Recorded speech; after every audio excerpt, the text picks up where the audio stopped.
when there's no more hope.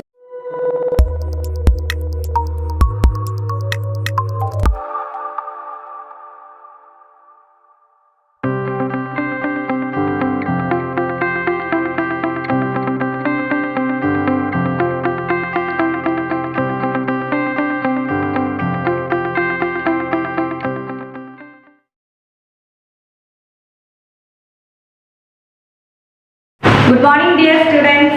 Good morning. How are you? Are you fine? Okay. എല്ലാവരും breakfast ഒക്കെ കഴിച്ചോ? നമുക്ക് കുറച്ച് മാത്സ് പഠിച്ചാലോ? എല്ലാം റെഡി അല്ലേ? ടെക്സ്റ്റ് നോട്ട്ബുക്ക് ഒക്കെ എടുത്തോ എല്ലാവരും? ഓക്കെ. അപ്പോൾ നമ്മൾ ഇന്ന് മാത്സിലെ ഒരു ന്യൂ ചാപ്റ്റർ ആണ് പഠിക്കാൻ പോകുന്നത്. ചാപ്റ്ററിന്റെ പേര് പോളിഗൺസ്. എന്താണ്?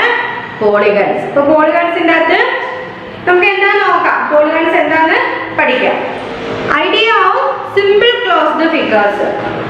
അതായത് നോക്കിക്കേ, straight line. We know that by moving a pencil along the straight edge of a ruler, we get a straight line. നമ്മളൊരു സ്കെയിൽ എടുക്കുന്നു അല്ലേ? സ്കെയിൽ എടുത്തിട്ട് ആ റൂളറിൽ കൂടെ നമ്മൾ പെൻസിൽ അല്ലെങ്കിൽ പേനാക്കി കൊണ്ട് വരയ്ക്കുന്നു. ഇതാ ഒരു സ്ട്രെയിറ്റ് ലൈൻ ആയി അല്ലേ? അതാണ് നമുക്കിവിടെ തന്നേക്കുന്നത്, straight line. We know that by moving a pencil along the straight edge of a ruler, we get a straight line. നമ്മൾ കണ്ട ആ റൂളറിന്റെ എഡ്ജിൽ കൂടി നമ്മൾ ആ ഒരു ലൈൻ സ്ട്രെയിറ്റ് ആയിട്ട് വരയ്ക്കുന്നു, സ്ട്രെയിറ്റ് ലൈൻ. ഓക്കേ. ഇനി curve. By moving a pencil along a curved edge like that of a coin, we get a curve. നമുക്ക് കോയിൻ അറിയാം അല്ലേ? നാണയം. അപ്പോൾ ആ നാണയം റൗണ്ട് ആണ്. അപ്പോൾ ആ നാണയം വെച്ചിട്ട് നാണയത്തിന് ചുറ്റും നാണയം പേപ്പർ വെച്ചിട്ട് നാണയത്തിന് ചുറ്റും നമ്മൾ ഇങ്ങനെ ഒരു റൗണ്ട് വരയ്ക്കുന്നു. അപ്പോൾ എന്താണ് അത്? കർവ് ആണ്. കർവ് ഷേപ്പിലുള്ള നാണയം എടുത്തിട്ട് നമ്മൾ അതിന്റെ ചുറ്റും ഇങ്ങനെ വരച്ചു. അപ്പോൾ എന്താണ് അത്? Curve shape. അപ്പോൾ ഇതെന്ന് പറഞ്ഞാൽ ലൈനും സ്ട്രെയിറ്റ് ലൈനും, ഇതെന്ന് വെച്ചാൽ എന്താണ്? കർവ് അല്ലേ? ഇനി closed figures. A figure which begins and ends at the same point is called a closed figures. Each of the figures given below is a closed figure. അതായത് നമ്മളിപ്പം ഒരു റൗണ്ട് വരയ്ക്കുമ്പോൾ നമ്മൾ ഇവിടുന്ന് ആരംഭിക്കുന്നതെന്ന് വെച്ചോ, ഒരു സർക്കിൾ നമ്മൾ വരയ്ക്കുമ്പോൾ ഇവിടുന്ന് തുടങ്ങി നമ്മൾ തിരിച്ചു നിർത്തുന്നത് ആ പോയിന്റിൽ തന്നെ ആയിരിക്കും ഇല്ലേ? ആ തുടങ്ങിയ സ്ഥലത്ത് തന്നെ നമ്മൾ കൊണ്ടുവന്ന ആ ലൈൻ അവസാനിപ്പിക്കും. കണ്ടോ? അതുപോലെ നമ്മൾ സ്ക്വയർ വരയ്ക്കുകയാണെങ്കിൽ ഇപ്പൊ ഇവിടുന്നാണ് തുടങ്ങുന്നതെന്ന് വെച്ചോ, ഇവിടുന്ന് തുടങ്ങി ഇങ്ങോട്ട് വരച്ചു, ഇവിടെ ഒരു ലൈൻ വരച്ചു, അത് തിരിച്ച് ഇങ്ങോട്ട് വന്ന് വീണ്ടും ഈ തുടങ്ങിയ പോയിന്റിൽ കൊണ്ട് തന്നെ നമ്മൾ ആ ലൈൻ നിർത്തുന്നു. അതുപോലെ ഇപ്പൊ വേറെ നമ്മൾ ട്രയാങ്കിൾ വരയ്ക്കുന്നു അല്ലേ? നമ്മൾ ട്രയാങ്കിൾ വരയ്ക്കുകയാണെങ്കിൽ ഇപ്പൊ ഇവിടുന്ന് തുടങ്ങുന്നു, ഇവിടുന്ന് തുടങ്ങി, കണ്ടോ? നമ്മൾ തുടങ്ങിയ പോയിന്റിൽ തന്നെ നമ്മൾ തിരിച്ചു വന്ന ആ ഫിഗർ ക്ലോസ് ചെയ്യുന്നു. അതാണ് എന്ത്? ക്ലോസ്ഡ് ഫിഗേഴ്സ് എന്ന് പറയുന്നത്. A figure which begins and ends at the same point is called a closed figure. അപ്പോൾ എന്താണ്? ബിഗിൻ ചെയ്യുന്നതും ഈ പോയിന്റിൽ നിന്നാണ്. ഈ ഫിഗർ നമ്മൾ ക്ലോസ് ചെയ്യുന്നതും ഈ സെയിം പോയിന്റിൽ തന്നെ, എൻഡ് ചെയ്യുന്നതും ഈ സെയിം പോയിന്റിൽ തന്നെ ആണ്. അപ്പോൾ അങ്ങനെയുള്ള ഫിഗേഴ്സിനെയാണ് നമ്മൾ എന്തെന്ന് പറയുന്നത്? ക്ലോസ്ഡ് ഫിഗേഴ്സ് എന്ന് വിളിക്കുന്നത്. ഇനി open figures. A figure which does not end at the starting point is called an open figures. അതായത് നമ്മൾ ക്ലോസ്ഡ് ഫിഗേഴ്സ് എന്തുവാ പറഞ്ഞത്? ഏത് പോയിന്റിൽ നിന്നാണ് ആ ഫിഗർ സ്റ്റാർട്ട് ചെയ്യുന്നത് ആ പോയിന്റിൽ തന്നെ തിരിച്ചു വന്ന് എൻഡ് ചെയ്യുമെന്ന് പറഞ്ഞു. അപ്പോൾ ഓപ്പൺ ഫിഗേഴ്സ് എന്ന് വെച്ചാൽ അങ്ങനെ സ്റ്റാർട്ട് ചെയ്യുന്ന പോയിന്റിൽ തന്നെ വന്ന് എന്ത് ചെയ്യുന്നില്ല? എൻഡ് ചെയ്യുന്നില്ല. അങ്ങനെയുള്ള ഫിഗേഴ്സിനാണ് നമ്മൾ എന്തെന്ന് പറയുന്നത്? എന്താ? ഓപ്പൺ ഫിഗേഴ്സ് എന്ന് വിളിക്കുന്നത്. ഇനി ഓപ്പൺ ഫിഗേഴ്സ് നമുക്ക് വരച്ചാലോ? നോക്കിക്കേ,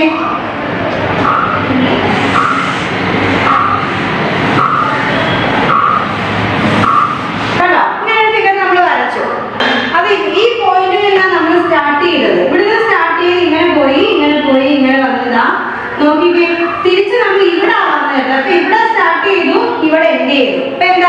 രണ്ട് പോയിന്റാ. സ്റ്റാർട്ട് ചെയ്തത് ഒരു പോയിന്റിൽ, എൻഡ് ചെയ്തത് ഒരു പോയിന്റ്. അപ്പൊ അങ്ങനെയുള്ള ഫിഗേഴ്സിനെയാണ് സ്റ്റാർട്ട് ചെയ്യുന്നതും എൻഡ് ചെയ്യുന്നതും വേറെ വേറെ പോയിന്റിലായിരിക്കും. അപ്പൊ അങ്ങനെയുള്ള ഫിഗേഴ്സിനെയാണ് നമ്മൾ ഓപ്പൺ ഫിഗേഴ്സ് എന്ന് വിളിക്കുന്നത്. ഓക്കെ. ഇനി സിമ്പിൾ ക്ലോസ്ഡ് ഫിഗേഴ്സ് എന്താണെന്നുള്ളത്. A closed figure which does not intersect itself is called a simple closed figures. Thus, out of the examples given above for closed figures, 1, 2 and 3 are simple closed figures. അപ്പോൾ എന്താണ്? പരസ്പരം intersect ചെയ്യാത്ത closed ഫിഗേഴ്സിനെയാണ് നമ്മൾ simple closed figures എന്ന് വിളിക്കുന്നത്. ഇപ്പോൾ നമ്മൾ square വരയ്ക്കുമ്പോൾ ഇവിടുന്ന് സ്റ്റാർട്ട് ചെയ്ത് ഇങ്ങനെ പോയി ഇങ്ങനെ പോയി ഇങ്ങനെ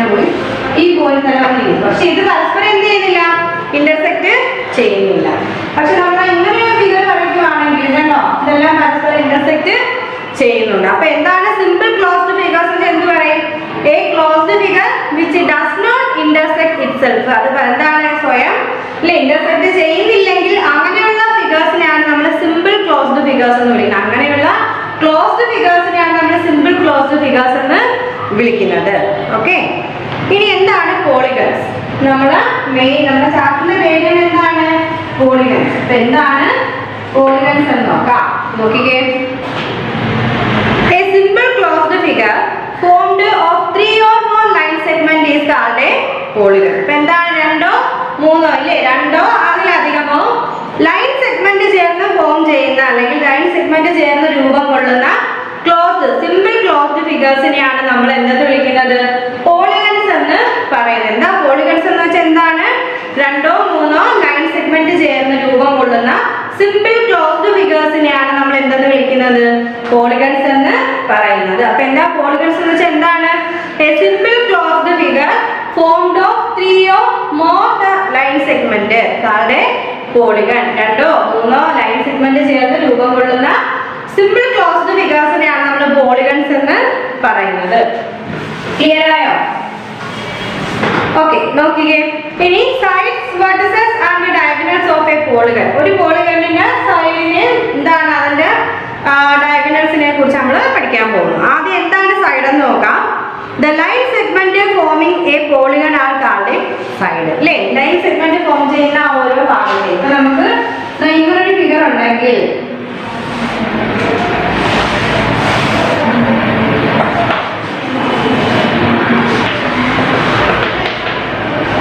A, B, C, D. ഇപ്പൊ ഇങ്ങനൊരു ഫിഗർ ഉണ്ടെങ്കിൽ ഇതിലെ ഈ ലൈൻ സെഗ്മെന്റ് ഫോം ചെയ്യുന്ന ഓരോന്നിനെയാണ് നമ്മൾ സൈഡ് എന്ന് വിളിക്കുന്നത്. അപ്പൊ ഇതെല്ലാം എന്താണ്? ഒരു പോളിഗണിന്റെ സൈഡാണ് ഈ 4 വശവും. ഇല്ലേ, ഏതൊക്കെയാണ്? In the figure ABCD is the polygon in which AB, BC, CD and DA are four sides. അപ്പൊ ഈ ഇതിൽ പോളിഗണിന്റെ പേരെന്താ? ABCD. ഇല്ലേ, നമുക്ക് തന്നിരിക്കുന്ന പിക്ചറിൽ ABCD എന്ന് പറയുന്ന ഒരു പോളിഗൺ ആണ്. ആ പോളിഗണിന്റെ സൈഡ് എത്ര സൈഡ് ഉണ്ട്? ഈ പോളിഗണിന് 4 സൈഡാണുള്ളത്, 4 സൈഡ്സ് ആണുള്ളത്. ഏതൊക്കെയാണ്? AB എന്ന് പറയുന്ന ഒരു വശം, അല്ലേ, ഒരു സൈഡ്, BC എന്ന് പറയുന്ന ഒരു സൈഡ്, പിന്നെ CD എന്ന് പറയുന്ന ഒരു സൈഡ്, AD എന്ന് പറയുന്ന ഒരു സൈഡ്. അല്ലെ, ഈ പോളിഗൺ എത്ര സൈഡ് ഉണ്ട്? 4 സൈഡ് ഉണ്ട്. AB, BC, CD, AD. അതാണ് സൈഡ് എന്ന് പറയുന്നത്. ഓക്കെ, ഇനി എന്താണ് വെർട്ടിസസ്? വെർട്ടിസസ് എന്ന് വെച്ചാൽ എന്താണ്? The meeting point of pair of side of A polygon is called it's vertex. Vertex എന്ന് വെച്ചാൽ എന്താണ്? ആ രണ്ട് പെയർ ഓഫ് സൈഡിന്റെ ഒരു ജോഡി ആ സൈഡുകളുടെ മീറ്റിംഗ് പോയിന്റ്, ആ രണ്ട്, ഇപ്പൊ ഈ ഒരു ലൈനും മീറ്റ് ചെയ്യുന്ന ഏത് പോയിന്റിലാണ്? ഈ A എന്ന് പറയുന്ന പോയിന്റിലാണ്. അല്ലേ, ഈ രണ്ട് സൈഡും മീറ്റ് ചെയ്യുന്നത് ഈ A എന്ന് പറയുന്ന പോയിന്റിലാണ്. അപ്പൊ ഈ A എന്താണ്? ഈ പോളിഗണിന്റെ വെർട്ടെക്സ് ആണ് A എന്ന് പറയുന്നത്. അതുപോലെ തന്നെ നോക്കിക്കുക, ഈ പോയിന്റ് നമ്മുടെ CB എന്ന് പറയുന്ന സൈഡും AB എന്ന് പറയുന്ന സൈഡും മീറ്റ് ചെയ്യുന്നത് എവിടെയാണ്? ഈ B എന്ന് പറയുന്ന പോയിന്റിൽ. അപ്പൊ B എന്താണ്? ഈ പോളിഗണിന്റെ വെർട്ടെക്സ് ആണ്. നോക്കിക്കേ, the meeting point of A pair of side of A polygon is called it's vertex. അതായത് രണ്ട് സൈഡ് മീറ്റ് ചെയ്യുന്ന മീറ്റിംഗ് പോയിന്റാണ് നമ്മൾ വെർട്ടെക്സ് എന്ന് വിളിക്കുന്നത്. ഇപ്പം നമ്മൾ പറഞ്ഞു ABCD ആണ്. ഈ പോളിഗണിന്റെ പേരെന്താ? ABCD. ഇപ്പൊ ഈ തന്നേക്കുന്ന പോളിഗണിലെ വെർട്ടെക്സ് ഏതൊക്കെയാണ്?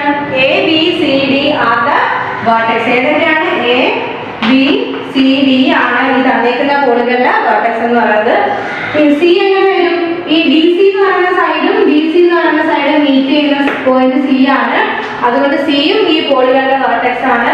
അതുപോലെ തന്നെ CD എന്ന് പറയുന്ന സൈഡും AD എന്ന് പറയുന്ന സൈഡും മീറ്റ് ചെയ്യുന്ന D എന്ന് പറയുന്ന പോയിന്റിലാണ്. അതുകൊണ്ട് ഡിയും ഈ പോളിഗണിന്റെ വെർട്ടെക്സ് ആണ്. ഇനി നോക്കിക്കേ, adjacent side. Any two sides of a polygon having a common end point are called its adjacent sides. അപ്പോൾ എന്താണ്? Any two sides of a polygon. ഒരു പോളിഗണിന്റെ ഏതെങ്കിലും രണ്ട് സൈഡ്, ഇപ്പൊ AB എടുക്കാം, BC എടുക്കാം. ഈ ഏതെങ്കിലും രണ്ട് സൈഡിന്റെ എന്താ എൻഡ് പോയിന്റ് കോമൺ ആണെങ്കിൽ അതിനെയാണ് നമ്മൾ അഡ്ജസന്റ് സൈഡ് എന്ന് പറയുന്നത്. എന്താണ്? ഏതെങ്കിലും രണ്ട് സൈഡിന്റെ എൻഡ് പോയിന്റ്, രണ്ട് സൈഡ് അവസാനിക്കുന്നത് ഒരേ പോയിന്റിലാണെങ്കിൽ ആ പോയിന്റിനെയാണ് നമ്മൾ എന്തെന്ന് പറയുന്നത്? അഡ്ജസന്റ്, അല്ലെങ്കിൽ ആ സൈഡിനെയാണ് നമ്മൾ അഡ്ജസന്റ് സൈഡ് എന്ന് പറയുന്നത്. അപ്പം AB BC, BC CD, CD, DA and DA, DB are four pair of adjacent sides in the polygon ABC. അപ്പോൾ ഈ ഒരു ഫിഗറിൽ ഈ ഒരു പോളിഗണിൽ നോക്കിക്കേ AB, BC ഈ രണ്ട് BC എന്ന് പറയുന്ന പോയിന്റും ഈ AB എന്ന് പറയുന്ന പോയിന്റ് എൻഡ് ചെയ്യുന്നത് ഒരേ എൻഡ് പോയിന്റ് കോമൺ ആണ് ആ രണ്ട് സൈഡിന്റെ. അതുപോലെ ഓരോ രണ്ട് സൈഡ് എടുക്കുകയാണെങ്കിൽ അതിന്റെ എല്ലാം എൻഡ് പോയിന്റ് സെയിം ആയിരിക്കും, കോമൺ ആയിരിക്കും. അങ്ങനെയുള്ള സൈഡിനെയാണ് നമ്മൾ അഡ്ജസന്റ് സൈഡ് എന്ന് പറയുന്നത്. അപ്പൊ here AB, BC, CD and DA are the pair of adjacent vertices. അപ്പോൾ എന്താണ് AB എന്ന് പറഞ്ഞാലും BC, BC, DA ഇതെല്ലാം എന്താണ് അഡ്ജസന്റ് സൈഡ്സ് ആണ്. ഈ തന്നിരിക്കുന്ന ഫിഗറിൽ അഡ്ജസന്റ് സൈഡ്സ് ആണ്. ഓക്കെ, ഇത് നോക്കി എന്താണ് diagonals. The line segment is joining two non-adjacent vertices of a polygon is called its diagonal. ഇപ്പൊ എന്താണ് line segment joining two non adjacent vertices, അതായത് രണ്ട് ലൈൻ സെഗ്മെന്റ് അല്ലേ, രണ്ട് ലൈൻ സെഗ്മെന്റ് നോൺ നോക്കിക്കേ നോൺ അഡ്ജസന്റ് ആണ്, രണ്ട് നോൺ അഡ്ജസന്റ് ആയിട്ടുള്ള വേർട്ടക്സിലാണ് ജോയിൻ ചെയ്യുന്നതെങ്കിൽ അങ്ങനെ അതിനെയാണ് നമ്മൾ ഡയഗണൽസ് എന്ന് പറയുന്നത്. എന്താണ് ലൈൻ സെഗ്മെന്റ് രണ്ട് നോൺ അഡ്ജസന്റ് വേർട്ടക്സിലാണെങ്കിൽ അല്ലേ, നോൺ അഡ്ജസന്റ് വേർട്ടക്സിലാണെങ്കിൽ മീറ്റ് ചെയ്യുന്നെങ്കിൽ അതിനെയാണ് നമ്മൾ ഡയഗണൽസ് എന്ന് വിളിക്കുന്നത്. AC and BD are the diagonals. ഇപ്പൊ ഈ തന്നിരിക്കുന്ന ഫിഗറിൽ ACയും അല്ലേ BDയും ആണ് എന്തെന്ന് പറയുന്നത് ഡയഗണൽ പോയിന്റ് എന്ന് പറയുന്നത്. മനസ്സിലായി? അതായത് രണ്ട് ഇപ്പൊ ഇങ്ങനെ ഇട്ടേക്കുന്ന ഈ ACയും ഈ BDയും ഈ രണ്ട് പോയിന്റ് എന്താണ് നോൺ അഡ്ജസന്റ് ആണ്. കാരണം എന്ന് വെച്ചാല് ഈ പോയിന്റുകളൊന്നും ഇതിൽ എന്താ ഇത് രണ്ടും എന്താണ് ലൈൻ സെഗ്മെന്റ് ജോയിനിങ് ടു, ഈ രണ്ട് ലൈൻ സെഗ്മെന്റ് ഇവിടെ ജോയിൻ ചെയ്യുന്നുണ്ട്. അങ്ങനെയുള്ള രണ്ട് നോൺ അഡ്ജസന്റ് പോയിന്റാണ് നമ്മൾ ഡയഗണൽസ് എന്ന് പറയുന്നത്. അടുത്തത് ട്രയാങ്കിൾ. ഇനി എന്താണ് ട്രയാങ്കിൾ എന്താണ്, അതുപോലെ തന്നെ ക്വാഡ്രിലാറ്ററൽ എന്താണ്, പെന്റഗോൺ എന്താണ്, അതൊക്കെ എന്താണെന്നാണ് നമ്മൾ ഇനി പഠിക്കുന്നത്. ആദ്യം എന്താണ് ട്രയാങ്കിൾ എന്ന് നോക്കിക്കേ. ട്രയാങ്കിൾ നിങ്ങൾക്ക് അറിയാല്ലേ, ത്രികോണം. ഇതാണ് ട്രയാങ്കിൾ. അപ്പൊ ഈ ട്രയാങ്കിൾ എന്താന്ന് നോക്കേ. A polygon of three sides is called a triangle. അപ്പൊ മൂന്ന് വശങ്ങളുള്ള പോളിഗണിനെയാണ് നമ്മൾ എന്താണ് വിളിക്കുന്നത് ട്രയാങ്കിൾ, ത്രികോണം എന്ന് പറയുന്നത്. എന്താണ് മൂന്ന് വശങ്ങളുള്ള, അതായത് ഒന്ന് ഇതൊരു വശം, രണ്ട്, മൂന്ന്. അപ്പൊ മൂന്ന് വശങ്ങളുള്ള ഒരു പോളിഗണിനെയാണ് നമ്മൾ ട്രയാങ്കിൾ അല്ലെങ്കിൽ ത്രികോണം എന്ന് പറയുന്നത്. ഇനി എന്താണ് ക്വാഡ്രിലാറ്ററൽ? എന്താണ് ക്വാഡ്രിലാറ്ററൽ? അപ്പൊ നമുക്ക് അടുത്ത ഫിഗർ വരയ്ക്കാം. ക്വാഡ്രിലാറ്ററൽ എന്താണെന്ന് വെച്ചാല് ഇതാണ് ക്വാഡ്രിലാറ്ററൽ. ക്വാഡ്രിലാറ്ററൽ എന്ന് വെച്ചാൽ എന്താണ് A polygon of four sides is called a quadrilateral. അപ്പൊ ക്വാഡ്രിലാറ്ററൽ എന്ന് വെച്ചാൽ എന്താന്ന് നോക്കിക്കേ. ക്വാഡ്രിലാറ്ററൽ എന്ന് വെച്ചാൽ A polygon of four sides is called a quadrilateral. അപ്പൊ അതായത് നാല് വശങ്ങളുള്ള പോളിഗണിനെയാണ് 1 2 3 4 ഇതൊരു വശം, ഇതൊരു വശം, ഇതൊരു വശം, ഇതൊന്ന്. അപ്പം നാല് വശങ്ങളുള്ള, നാല് സൈഡുകളുള്ള പോളിഗണിനെയാണ് നമ്മൾ ക്വാഡ്രിലാറ്ററൽ എന്ന് വിളിച്ചത്. മൂന്ന് സൈഡ്സ് ഉള്ള പോളിഗണിനെ നമ്മൾ എന്തോ വിളിച്ചത് ട്രയാങ്കിൾ എന്ന്. ഫോർ സൈഡ്സ് ഉള്ള പോളിഗണിനെ നമ്മൾ എന്ത് വിളിക്കും ക്വാഡ്രിലാറ്ററൽ. അടുത്തുണ്ടോ പെന്റഗോൺ. പെന്റഗോൺ എന്ന് വെച്ചാൽ എന്താണ് പെന്റഗോൺ? നിങ്ങൾ പറഞ്ഞേ, നിങ്ങൾക്ക് അറിയാമോ എന്താ പെന്റഗോൺ എന്ന് വെച്ചാൽ എന്താണെന്ന് അറിയാമോ? ഇങ്ങനെയാണ് അതിന്റെ ഫിഗർ വരുന്നത്. ഈ ഫിഗർ നോക്കിയിട്ട് നിങ്ങൾ പറയണം കേട്ടോ.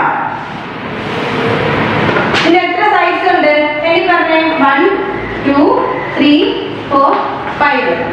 അപ്പൊ പെന്റഗോൺ എന്ന് വെച്ചാൽ A polygon of 5 sides is called a pentagon. 5 വശങ്ങളുള്ള, 5 സൈഡ്സ് ഉള്ള പോളിഗണിനെയാണ് നമ്മൾ പെന്റഗോൺ എന്ന് പറയുന്നത്. എന്താണ് 5 വശങ്ങളുള്ള പോളിഗണിനെ 1 2 3 4 5 5 സൈഡ്സ് ഉള്ള പോളിഗണിനെയാണ് നമ്മൾ എന്തെന്ന് വിളിച്ചത് പെന്റഗോൺ എന്ന് പറഞ്ഞത്. ഇനി ഹെക്സാഗോൺ. ഹെക്സാഗോൺ എന്ന് വെച്ചാൽ എന്താണ് ഹെക്സാഗോൺ? പെന്റഗോൺ എന്ന് വെച്ചാൽ 5 സൈഡുള്ള പോളിഗണിനെയാണ് നമ്മൾ പെന്റഗോൺ എന്ന് വിളിച്ചു. അപ്പം ഹെക്സാഗോൺ എന്ന് വെച്ചാൽ എത്രയാണ് 6 സൈഡ് വരും ഇല്ലേ. 1 2 3 4 5 6 കണ്ടോ? 6 സൈഡുള്ള 6 വശങ്ങളുള്ള പോളിഗണിനെയാണ് നമ്മൾ എന്തെന്ന് വിളിക്കുന്നത് ഹെക്സാഗോൺ എന്ന് വിളിക്കുന്നത്. 6 വശങ്ങളുള്ള പോളിഗണിനെയാണ് നമ്മൾ ഹെക്സാഗോൺ എന്ന് പറയുന്നത്. ഇനി ഹെപ്റ്റഗോൺ. ഹെപ്റ്റഗോൺ എന്ന് വെച്ചാൽ എത്രയാണ്? ഇപ്പൊ എത്ര ആയിരിക്കും ഹെപ്റ്റഗോൺ എന്ന് വെച്ചാൽ? എത്ര ആയിരിക്കും? 7 ആയിരിക്കും അല്ലേ. ഹെപ്റ്റഗോൺ എന്ന് വെച്ചാൽ എന്താണ്? A polygon of 7 sides is called a heptagon. ഹെപ്റ്റഗോൺ എന്ന് വെച്ചാൽ നോക്കിക്കേ 1 2 3, 4, 5, 6, 7. അപ്പം 7 വശങ്ങളുള്ള 1, 2, 3, 4, 5, 6, 7. 7 വശങ്ങളുള്ള പോളിഗണിനെയാണ് നമ്മൾ എന്തെന്ന് വിളിക്കുന്നത്? ഹെപ്റ്റാഗോൺ എന്ന് വിളിക്കുന്നത്. ഇനി ഒക്ടഗൺ എന്ന് വെച്ചാൽ എത്ര ആയിരിക്കും? അപ്പം 8 വശങ്ങൾ കാണും അല്ലേ? ഒക്ടഗൺ എന്ന് വെച്ചാൽ 8 വശങ്ങളുള്ള പോളിഗണിനെയാണ്, 8 സൈഡ്സ് ഉള്ള പോളിഗണിനെയാണ് നമ്മൾ ഒക്ടാഗൺ എന്ന് പറയുന്നത്. 1, 2, 3, 4, 5, 6, 7, 8. കണ്ടോ? 1, 2, 3, 4, 5, 6, 7, 8. 8 വശങ്ങളുണ്ട്. അങ്ങനെ 8 വശങ്ങളുള്ള പോളിഗണിനെയാണ് നമ്മൾ ഒക്ടാഗൺ എന്ന് വിളിച്ചത്. അപ്പൊ triangle has A 3 sides, 3 angle and 3 vertices. അപ്പൊ നമ്മളൊരു ട്രയാങ്കിളിന്റെ കാര്യം പറഞ്ഞപ്പോൾ നമ്മൾ എന്താ പറഞ്ഞത്? അതിന് 3 വശങ്ങളുണ്ട്, അതുപോലെ തന്നെ 3 വെർട്ടക്സസ് ഉണ്ട്. 3 വെർട്ടക്സസും ഉണ്ട്, അതുപോലെ തന്നെ 3 ആംഗിൾസും ഉണ്ട് അല്ലേ? 3 കോണും അതിനുണ്ട്. ഒരു ട്രയാങ്കിൾ വന്നപ്പോൾ ഈ triangle has A 3 side, 3 angle and 3 vertices. അതുപോലെ നമ്മൾ ട്രയാങ്കിൾ കഴിഞ്ഞിട്ട് ഏതാ പറഞ്ഞത്? ക്വാഡ്രിലാറ്ററൽ പറഞ്ഞു. അപ്പൊ ഒരു ക്വാഡ്രിലാറ്ററൽ എന്തോന്ന് വെച്ചാൽ എന്താണ്? 4 സൈഡുള്ള പോളിഗണിനെയാണ് നമ്മൾ ക്വാഡ്രിലാറ്ററൽ എന്ന് പറഞ്ഞത്. അതുകൊണ്ട് തന്നെ ഈ quadrilateral has A 4 side, 4 angle, 4 vertices. അപ്പൊ ഒരു ക്വാഡ്രിലാറ്ററലിന് 4 വശങ്ങൾ കാണും ഇല്ലേ? 4 ആംഗിൾ കാണും, 4 വെർട്ടിസസും കാണും. ഇനി നമ്മൾ പെന്റഗോൺ പറഞ്ഞു. പെന്റഗോൺ എന്ന് വെച്ചാൽ എന്തായിരുന്നു? എ പോളിഗൺ ഓഫ് എന്താ side is 5 side is called a pentagon. അതായത് 5 വശങ്ങളുള്ള 5 സൈഡുള്ള ആ ഒരു പോളിഗണിനെയാണ് നമ്മൾ പെന്റഗോൺ എന്ന് വിളിച്ചത് അല്ലേ? പെന്റഗോൺ എന്ന് പറഞ്ഞാൽ 5 സൈഡ്സ്, 5 സൈഡ്സ് ഉണ്ട്. അപ്പൊ ആ ഒരു 5 സൈഡ്സ് ഉള്ള പെന്റഗോണിന് എന്തൊക്കെ കാണും? 5 സൈഡ്സ് ഉണ്ട്, 5 ആംഗിൾസ് ഉണ്ട്, 5 വെർട്ടിസസും ഉണ്ട്. അതുപോലെ തന്നെ ഹെക്സാഗോൺ. ഹെക്സാഗോൺ എന്ന് വെച്ചാൽ a polygon of 6 side is called a hexagon. 6 വശങ്ങളുള്ള പോളിഗണിനെയാണ് നമ്മൾ ഹെക്സാഗോൺ എന്ന് പറഞ്ഞത്. അപ്പൊ അതിന് 6 സൈഡ് ഉണ്ട്, 6 ആംഗിൾസ് ഉണ്ട്, 6 വെർട്ടിസസ് ഉണ്ട്. അത് കഴിഞ്ഞിട്ട് നോക്കിക്കേ ഹെപ്റ്റാഗോൺ. ഹെപ്റ്റാഗോൺ എന്ന് വെച്ചാൽ a polygon of 7 side is called a heptagon. 7 വശങ്ങളുള്ള പോളിഗണിനെയാണ് നമ്മൾ ഹെപ്റ്റാഗോൺ എന്ന് പറഞ്ഞത്. അപ്പൊ അതിന് 7 സൈഡ് ഉണ്ട്, 7 ആംഗിൾ ഉണ്ട്, 7 വെർട്ടിസസ് ഉണ്ട്. അതുപോലെ നമ്മൾ ഒക്ടാഗോൺ പറഞ്ഞത് a polygon of 8 side is called an octagon. 8 വശങ്ങളുള്ള ഒരു പോളിഗണിനെയാണ് നമ്മൾ ഒക്ടാഗോൺ എന്ന് പറഞ്ഞത്. അപ്പൊ അതിന് എന്തുണ്ട്? 8 സൈഡ് ഉണ്ട്, 8 ആംഗിൾസ് ഉണ്ട്, 8 വെർട്ടിസസ് ഉണ്ട്.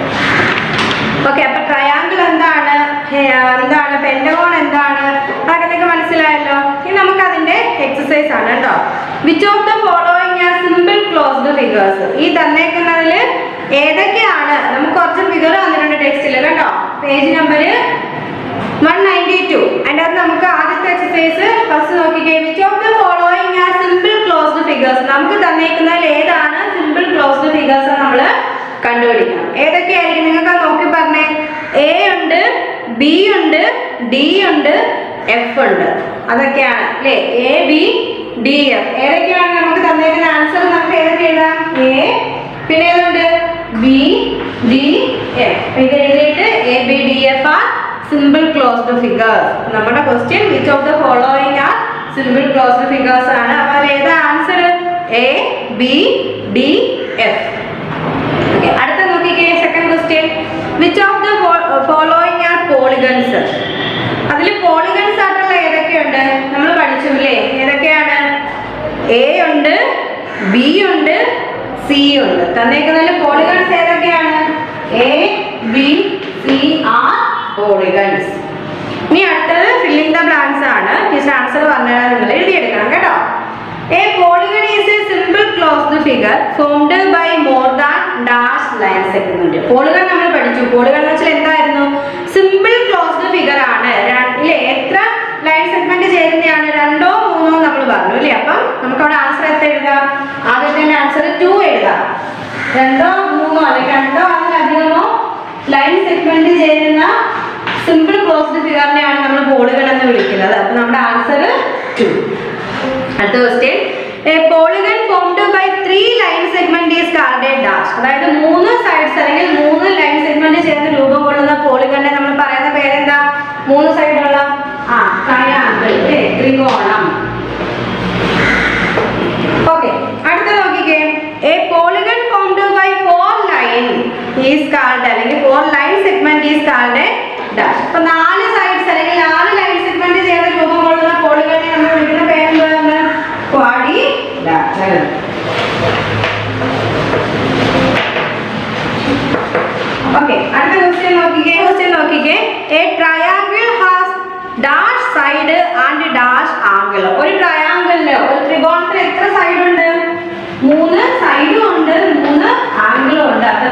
3 ആണ് നമ്മുടെ ആൻസർ. അടുത്ത question, A quadrilateral has dash side and dash angle. ഒരു ക്വാഡ്രിലാറ്ററലിന് എത്ര സൈഡും എത്ര ആംഗിളും ഉണ്ട്? ക്വാഡ്രിലാറ്ററൽ എന്ന് വെച്ചാൽ എന്താണ്? 4 സൈഡുള്ള പോളിഗോണിനെയാണ് നമ്മൾ ക്വാഡ്രിലാറ്ററൽ എന്ന് പറയുന്നത്. അപ്പോൾ ഒരു ക്വാഡ്രിലാറ്ററിന് എത്ര സൈഡും എത്ര ആംഗിളും കാണും? നമ്മുടെ ആൻസർ 4 ഉം 4 ഉം ഇല്ലേ? 4 സൈഡും 4 ആംഗിളും ഉണ്ടായിരിക്കും.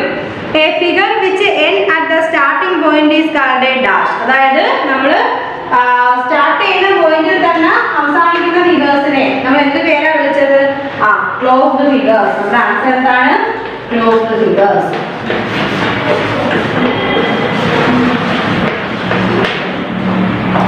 ഇത്രയേ ഉള്ളൂ. നോക്കിക്കേ, first question 2, second question answer triangle, third question answer quadrilateral, fourth question answer 3 and 3, fifth question answer 4 and 4, sixth question അത് ക്ലോസ്ഡ് ഫിഗേഴ്സ്.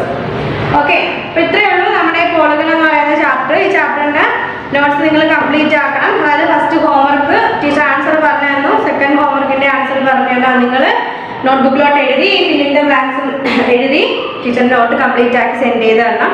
എന്തെങ്കിലും ഡൗട്ട് ഉണ്ടെങ്കിൽ ചോദിക്കാം.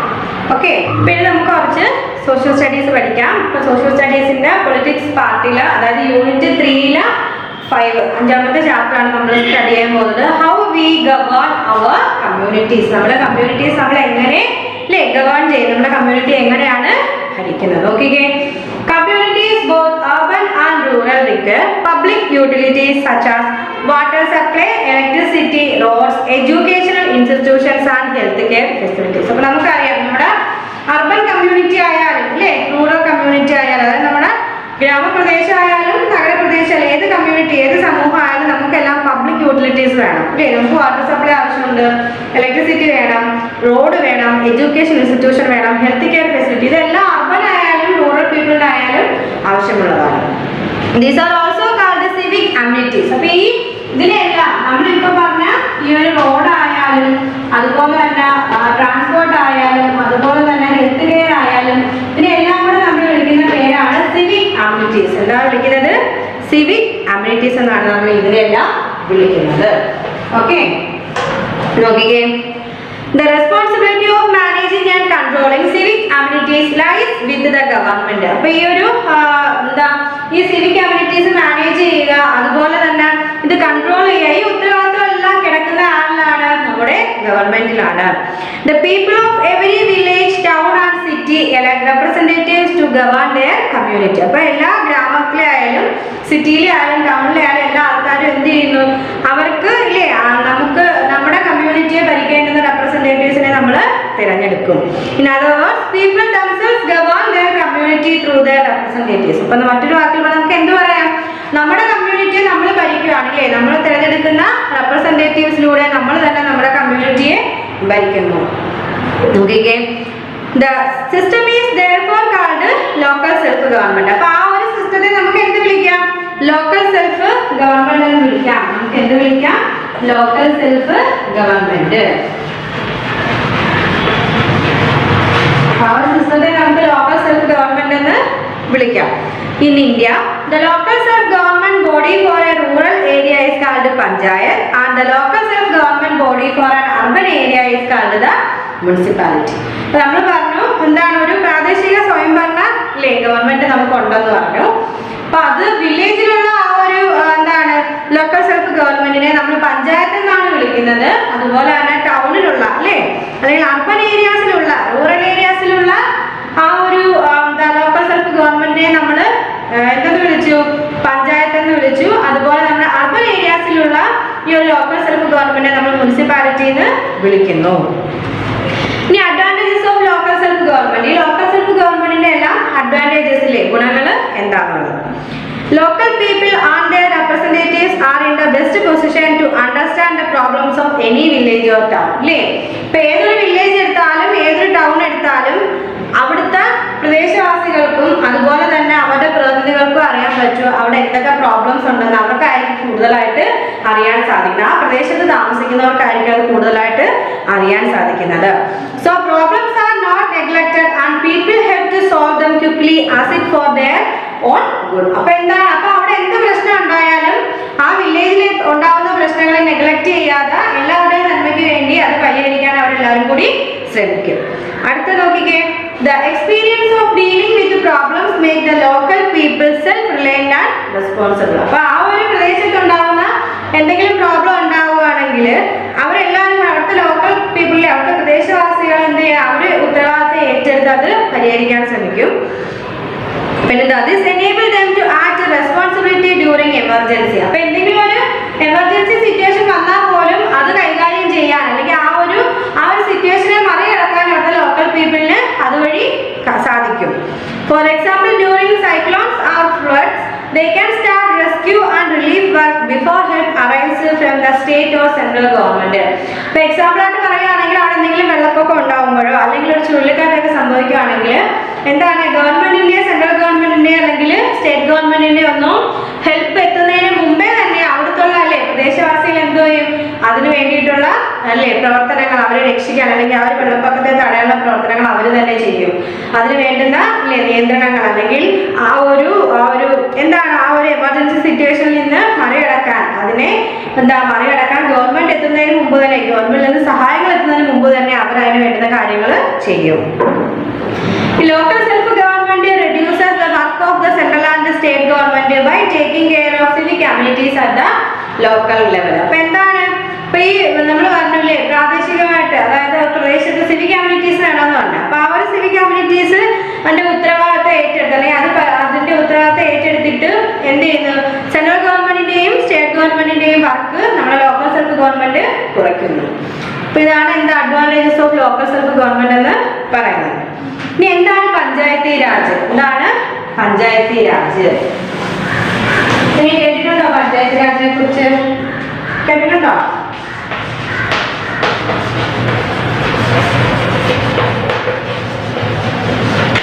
പഞ്ചായത്തി രാജ് നോക്കിക്കേ.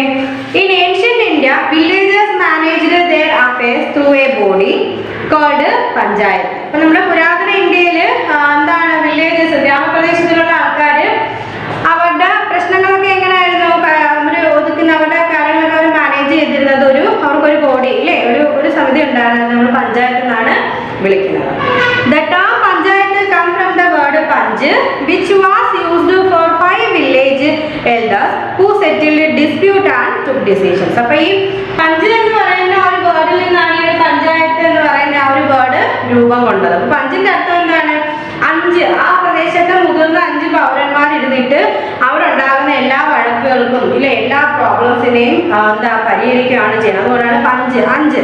അപ്പം 5 അല്ലെ പഞ്ചായത്ത് എന്ന ആ ഒരു പഞ്ച് എന്നുള്ള വേർഡിൽ നിന്നാണ് ആ ഒരു പഞ്ചായത്ത് എന്നുള്ള വേർഡ് വന്നത്. Today all local self government bodies four rural areas called panchayat. അപ്പൊ അങ്ങനെ എന്താണ് റൂറൽ ഏരിയാസിലുള്ള എല്ലാ ലോക്കൽ സെൽഫ് ഗവൺമെന്റും പിന്നീട് നമ്മൾ പഞ്ചായത്ത് എന്ന പേരിൽ ഇങ്ങനെ അറിയപ്പെട്ടു. They are formed as a fixed rules ഇല്ലേ എന്താണ് കുറച്ച് നിയമങ്ങൾക്ക് അനുസൃതമായിട്ടാണ് അവിടെ ഒരു പഞ്ചായത്ത് നിലവിൽ വന്നത്. For ease of administration, the state in India are divided into district. The district are further divided into blocks, each of which has a number of village under it. ഇപ്പൊ എന്താണ് നമ്മുടെ ഭരണത്തിന്റെ ആ ഒരു എളുപ്പത്തിന് വേണ്ടിയിട്ട് നമ്മൾ എന്ത് ചെയ്യുന്നുണ്ട്, ഓരോ സ്റ്റേറ്റിനെ ഇല്ലേ ഇന്ത്യയിലെ ഓരോ സ്റ്റേറ്റിനെയും നമ്മൾ ഡിസ്ട്രിക്റ്റ് ആയിട്ട് ജില്ലകളായിട്ട് ഡിവൈഡ് ചെയ്തിട്ടുണ്ട്. പിന്നീട് ആ ഡിസ്ട്രിക്റ്റിനെ എല്ലാം വീണ്ടും ബ്ലോക്ക് ആയിട്ട് ഡിവൈഡ് ചെയ്തിട്ടുണ്ട്. അപ്പം ആ ഓരോ ബ്ലോക്കിലും നമ്പർ ഓഫ് വില്ലേജസ് ഗ്രാമങ്ങളും ഉണ്ടായിരിക്കും. Panchayat exist at all of these 3 levels. അപ്പൊ പഞ്ചായത്ത് ഈ 3 മേഖലയിൽ അല്ലെങ്കിൽ ഈ 3 നിലകളിൽ എന്താണ് പഞ്ചായത്ത് ഉണ്ട്. The system of local government at 3 levels is called Panchayati Raj. അപ്പൊ ഈ 3 അല്ലേ എന്താണ് ഈ 3 സിസ്റ്റത്തിലുള്ള അല്ലെങ്കിൽ ഈ 3 ലെവലിലുള്ള നമ്മുടെ ഈ ലോക്കൽ സെൽഫ് ഗവൺമെന്റ് ആ സിസ്റ്റത്തെയാണ് 3 ലെവലിലുള്ള ആ ലോക്കൽ സെൽഫ് ഗവൺമെന്റ് സിസ്റ്റത്തെയാണ് നമ്മൾ പഞ്ചായത്തി രാജ് എന്ന് വിളിക്കുന്നത്. നമ്മൾ പറഞ്ഞു ഇന്ത്യയിലെ ഓരോ സ്റ്റേറ്റിനെയും നമ്മൾ ഡിസ്ട്രിക്റ്റ് ആയിട്ട് ഡിവൈഡ് ചെയ്തു. ആ ഓരോ ഡിസ്ട്രിക്റ്റിനെയും നമ്മൾ ബ്ലോക്ക് ആയിട്ട് ഡിവൈഡ് ചെയ്തു. ആ ഓരോ ബ്ലോക്കിലും എന്തുണ്ട് പഞ്ചായത്ത് ഉണ്ടെന്ന് പറഞ്ഞു അല്ലേ. ഓരോ ബ്ലോക്കിലും വില്ലേജ് ഉണ്ട്. ആ ഓരോ വില്ലേജിലും പഞ്ചായത്തുകളും ഉണ്ടെന്ന് പറഞ്ഞു. അപ്പം ഈ 3 ലെവലിലുള്ള ആ ഒരു ലോക്കൽ സെൽഫ് ഗവൺമെന്റ് സിസ്റ്റത്തെയാണ് നമ്മൾ പഞ്ചായത്തി രാജ് എന്ന് വിളിക്കുന്നത്. In this system, a village has Grama Panchayat, a block has Block Samiti or also called Panchayat Samiti, and a district has a Jilla Parishad. അപ്പോൾ എന്തൊക്കെയാണ് പറയുന്നത്? In this system, ഈ ഒരു സിസ്റ്റത്തിൽ a village has Grama Panchayat, ഒരു village ഒരു ഗ്രാമപഞ്ചായത്ത് ഉണ്ടായിരിക്കും അല്ലേ. അതുപോലെ ബ്ലോക്ക് ഹാസ് ബ്ലോക്ക് സമിതി, ഒരു ബ്ലോക്കിൽ ഒരു ബ്ലോക്ക് സമിതി ഉണ്ട്. അതുപോലെ തന്നെ ഡിസ്ട്രിക്റ്റിൽ എന്താണ്, ഒരു ജില്ലാ പരിഷത്തും ഉണ്ട്. ഇനി how are the panchayat formed, എങ്ങനെയാണ് പഞ്ചായത്ത് ഫോം ചെയ്യുന്നത്? The panchayat at the 3 levels are formed by members who are elected by the people. അല്ലേ, പീപ്പിൾ ഇലക്ട് ചെയ്യുന്ന ആളുകളിൽ നിന്ന് നമ്മൾ സെലക്ട് ചെയ്യുന്ന ആൾക്കാരാണ് ഈ പഞ്ചായത്തിലെ പ്രതിനിധികളായിട്ട് വരുന്നത്. For panchayat elections, the area under the panchayat is divided into smaller area called constituencies or wards. അപ്പോൾ പഞ്ചായത്ത് ഇലക്ഷന്റെ സമയത്തില്ലേ നമ്മുടെ എന്താണ് ഓരോ പഞ്ചായത്തിനെയും ഡിവൈഡ് ചെയ്തിട്ടുണ്ട്. ഒരു സ്മാളർ ഏരിയ ഡിവൈഡ് ചെയ്തിട്ട് വാർഡ് അല്ലെങ്കിൽ കോൺസ്റ്റിറ്റ്യുവൻസി എന്നാണ് നമ്മളതിനെ പറയുന്നത്. Each of these elect one representative. അപ്പോൾ ഓരോ വാർഡിൽ നിന്നും ഓരോ റെപ്രസെന്റേറ്റീവ്സിനെ ആളുകൾ എലക്ട് ചെയ്തില്ലേ തെരഞ്ഞെടുക്കുന്നു. The members are elected from a term of 5 years. അപ്പോൾ എന്താണ് ആ തെരഞ്ഞെടുക്കുന്ന മെമ്പേഴ്സിന്റെ എല്ലാം കാലാവധി എത്രയാണ്? 5 years ആണ്. 5 വർഷമാണ് അവരുടെ കാലാവധി എന്ന് പറയുന്നത്. Some seats are reserved for women, scheduled caste, scheduled tribes and other backward classes. അപ്പോൾ ഈ ഓരോ ഇലക്ഷനിലും നമ്മൾ എന്താണ് ഇലക്ഷൻ നടത്തുമ്പോൾ കുറച്ച് സീറ്റ് അവിടെ നമ്മൾ മാറ്റിയിട്ടേക്കും. വുമൻസിന് വേണ്ടിയിട്ടും അതുപോലെ തന്നെ ഷെഡ്യൂൾഡ് ട്രൈബ്സിന് വേണ്ടിയിട്ടും ഷെഡ്യൂൾഡ് കാസ്റ്റിന് വേണ്ടിയിട്ടും പിന്നോക്ക സമുദായങ്ങൾക്ക് വേണ്ടി അതർ ബാക്ക്വേർഡ് കാസ്റ്റിനായിട്ട് നമ്മൾ കുറച്ച് seat മാറ്റിയിടാറുണ്ട്. Apart from elected members, local MLAs and MPs become members of the block samiti and ജില്ലാ പരിഷത്ത്. അപ്പോൾ എന്താണ് ആ ഇലക്ട് ചെയ്യുന്ന മെമ്പേഴ്സിൽ നിന്ന് MLAയും MPയും കാണും. അവർ പിന്നെ എന്താണ് ബ്ലോക്ക് സമിതിയിലെയും ജില്ലാ പരിഷത്തിലെയും മെമ്പേഴ്സ് ആകുന്നു. Also all the heads of the gram panchayat of a block become member of the block samiti. അപ്പോൾ എന്താണ് എല്ലാ ഗ്രാമപഞ്ചായത്തിലെയും ഹെഡ്സ് ആയിരിക്കും. പിന്നെ എന്താണ് ഹെഡ്സ്, അതായത് panchayat of a block become member of the block samiti. അപ്പോൾ എല്ലാ പഞ്ചായത്തിലെ ആ ഒരു ഹെഡാണ് ബ്ലോക്ക് സമിതിയിലെ മെമ്പർ ആവുന്നത്.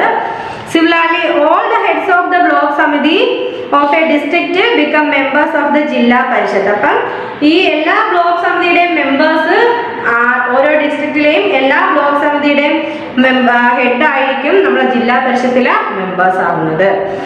These members are called ex officio members as they become members because of the office they hold. അപ്പോൾ ഈ മെമ്പേഴ്സിനെ നമ്മൾ ജില്ലാ പരിഷത്ത് മെമ്പേഴ്സ് നമ്മൾ എന്തെന്ന് വിളിക്കുന്നത്? എക്സ് ഒഫീഷ്യോ മെമ്പേഴ്സ് എന്നും വിളിക്കാറുണ്ട്. The state government has a representative in all the panchayat. അപ്പോൾ എന്താണ് എല്ലാ പഞ്ചായത്തിലും ഒരു സ്റ്റേറ്റ് ഗവൺമെന്റ് റെപ്രസെന്റേറ്റീവ് ഉണ്ടായിരിക്കും. ഇറ്റ് അപ്പോയിന്റ് പഞ്ചായത്ത് സെക്രട്ടറി ഇട്ട് ദ ഗ്രാമപഞ്ചായത്ത്. ഗ്രാമപഞ്ചായത്തിൽ നമ്മൾ പഞ്ചായത്ത് സെക്രട്ടറി എന്ന് പറഞ്ഞാണ് ആ പോസ്റ്റ് കൊടുക്കുന്നത്. The block development officer is a government റെപ്രസെന്റേറ്റീവിന്റെ ബ്ലോക്ക് സമിതി. ബ്ലോക്ക് സമിതിയിൽ നമ്മൾ ആ റെപ്രസെന്റേറ്റീവ് എങ്ങനെ ഏത് പോസ്റ്റാണ്? The block development officer, BDO എന്ന് പറയും. And an officer of the rank of a district magistrate is appointed to the zilla പരിഷത്ത്. അപ്പം ഡിസ്ട്രിക്ട് മജിസ്ട്രേറ്റിന് ആഗ്രഹമുള്ള ഒരാളെ ആയിരിക്കും ജില്ലാ പരിഷത്തിലെ മെയിൻ അല്ലെ സ്റ്റേറ്റ് ഗവൺമെന്റ് റെപ്രസെന്റേറ്റീവ് ആയിട്ട് വെക്കുന്നത്. These officers ensure the proper functioning of the panchayat. അപ്പോൾ ഈ ഓഫീസേഴ്സ് ആയിരിക്കും പഞ്ചായത്തിന്റെ പ്രോപ്പർ ഫംഗ്ഷനിങ് കൈകാര്യം ചെയ്യുന്നത്. അപ്പം നമ്മളെ ജില്ലാ പരിഷത്തിലായാലും ബ്ലോക്ക് സമിതിയിലായാലും ഗ്രാമപഞ്ചായത്തിലായാലും എല്ലാം ഒരു ഗവൺമെന്റ് ഒരു സ്റ്റേറ്റ് ഗവൺമെന്റ് റെപ്രസെന്റേറ്റീവ് ഉണ്ടായിരിക്കും. ഇനി functions and source of income of the panchayat. പഞ്ചായത്തിന്റെ ഫംഗ്ഷൻസ് എന്തൊക്കെയാണ്? അവർക്ക് എവിടെ നിന്നൊക്കെ വരുമാനം ലഭിക്കുന്നു എന്നുള്ളത് നോക്കിക്കേ. The panchayat mainly work in the areas of education, agriculture, animal welfare, water supply, road, cottage industries etcetera. അല്ലേ, നമുക്കറിയാം പഞ്ചായത്തിന്റെ പ്രവർത്തനങ്ങൾ വാട്ടർ സപ്ലൈയിൽ കാണാറുണ്ട്, എഡ്യൂക്കേഷനിൽ നമ്മൾ കാണാറുണ്ട്, ആനിമൽ വെൽഫെയറിൽ അവർ പഞ്ചായത്തിന്റെ ഇടപെടലുണ്ട്. അല്ലേ, അപ്പൊ ഇതൊക്കെയാണ് മെയിൻലി നമ്മുടെ പഞ്ചായത്തിന്റെ വർക്ക്, ജോലി എന്ന് പറയുന്നത്. To do their work the panchayat need money. ഇപ്പൊ ഈ വർക്കുകളെല്ലാം ചിലപ്പോൾ പുതിയതായിട്ട് റോഡ് പണിയണമെന്നില്ല, അല്ലെങ്കിൽ ഒരു വാട്ടർ സപ്ലൈ കൊണ്ടുവന്നവരില്ല, എന്ത് വേണം? ഗവൺമെന്റ് പൈസ ആവശ്യമാണ്. They get some from the state government. അപ്പൊ അവർക്ക് കുറച്ച് പൈസ സ്റ്റേറ്റ് ഗവൺമെന്റ് കൊടുക്കും. ഇല്ലേ, ഈ റോഡ് പണിക്കും വാട്ടർ സപ്ലൈക്കും ഇലക്ട്രിസിറ്റിക്കും ഒക്കെ വേണ്ടി കുറച്ച് പൈസ നമ്മുടെ സ്റ്റേറ്റ് ഗവൺമെന്റിൽ നിന്ന് കൊടുക്കും. They also raise money from tax on property, fires, etc. അപ്പൊ എന്താണ് കുറച്ച് പൈസ സ്റ്റേറ്റ് ഗവൺമെന്റ് കൊടുത്താലും ബാക്കി അവർ എന്ത് ചെയ്യും?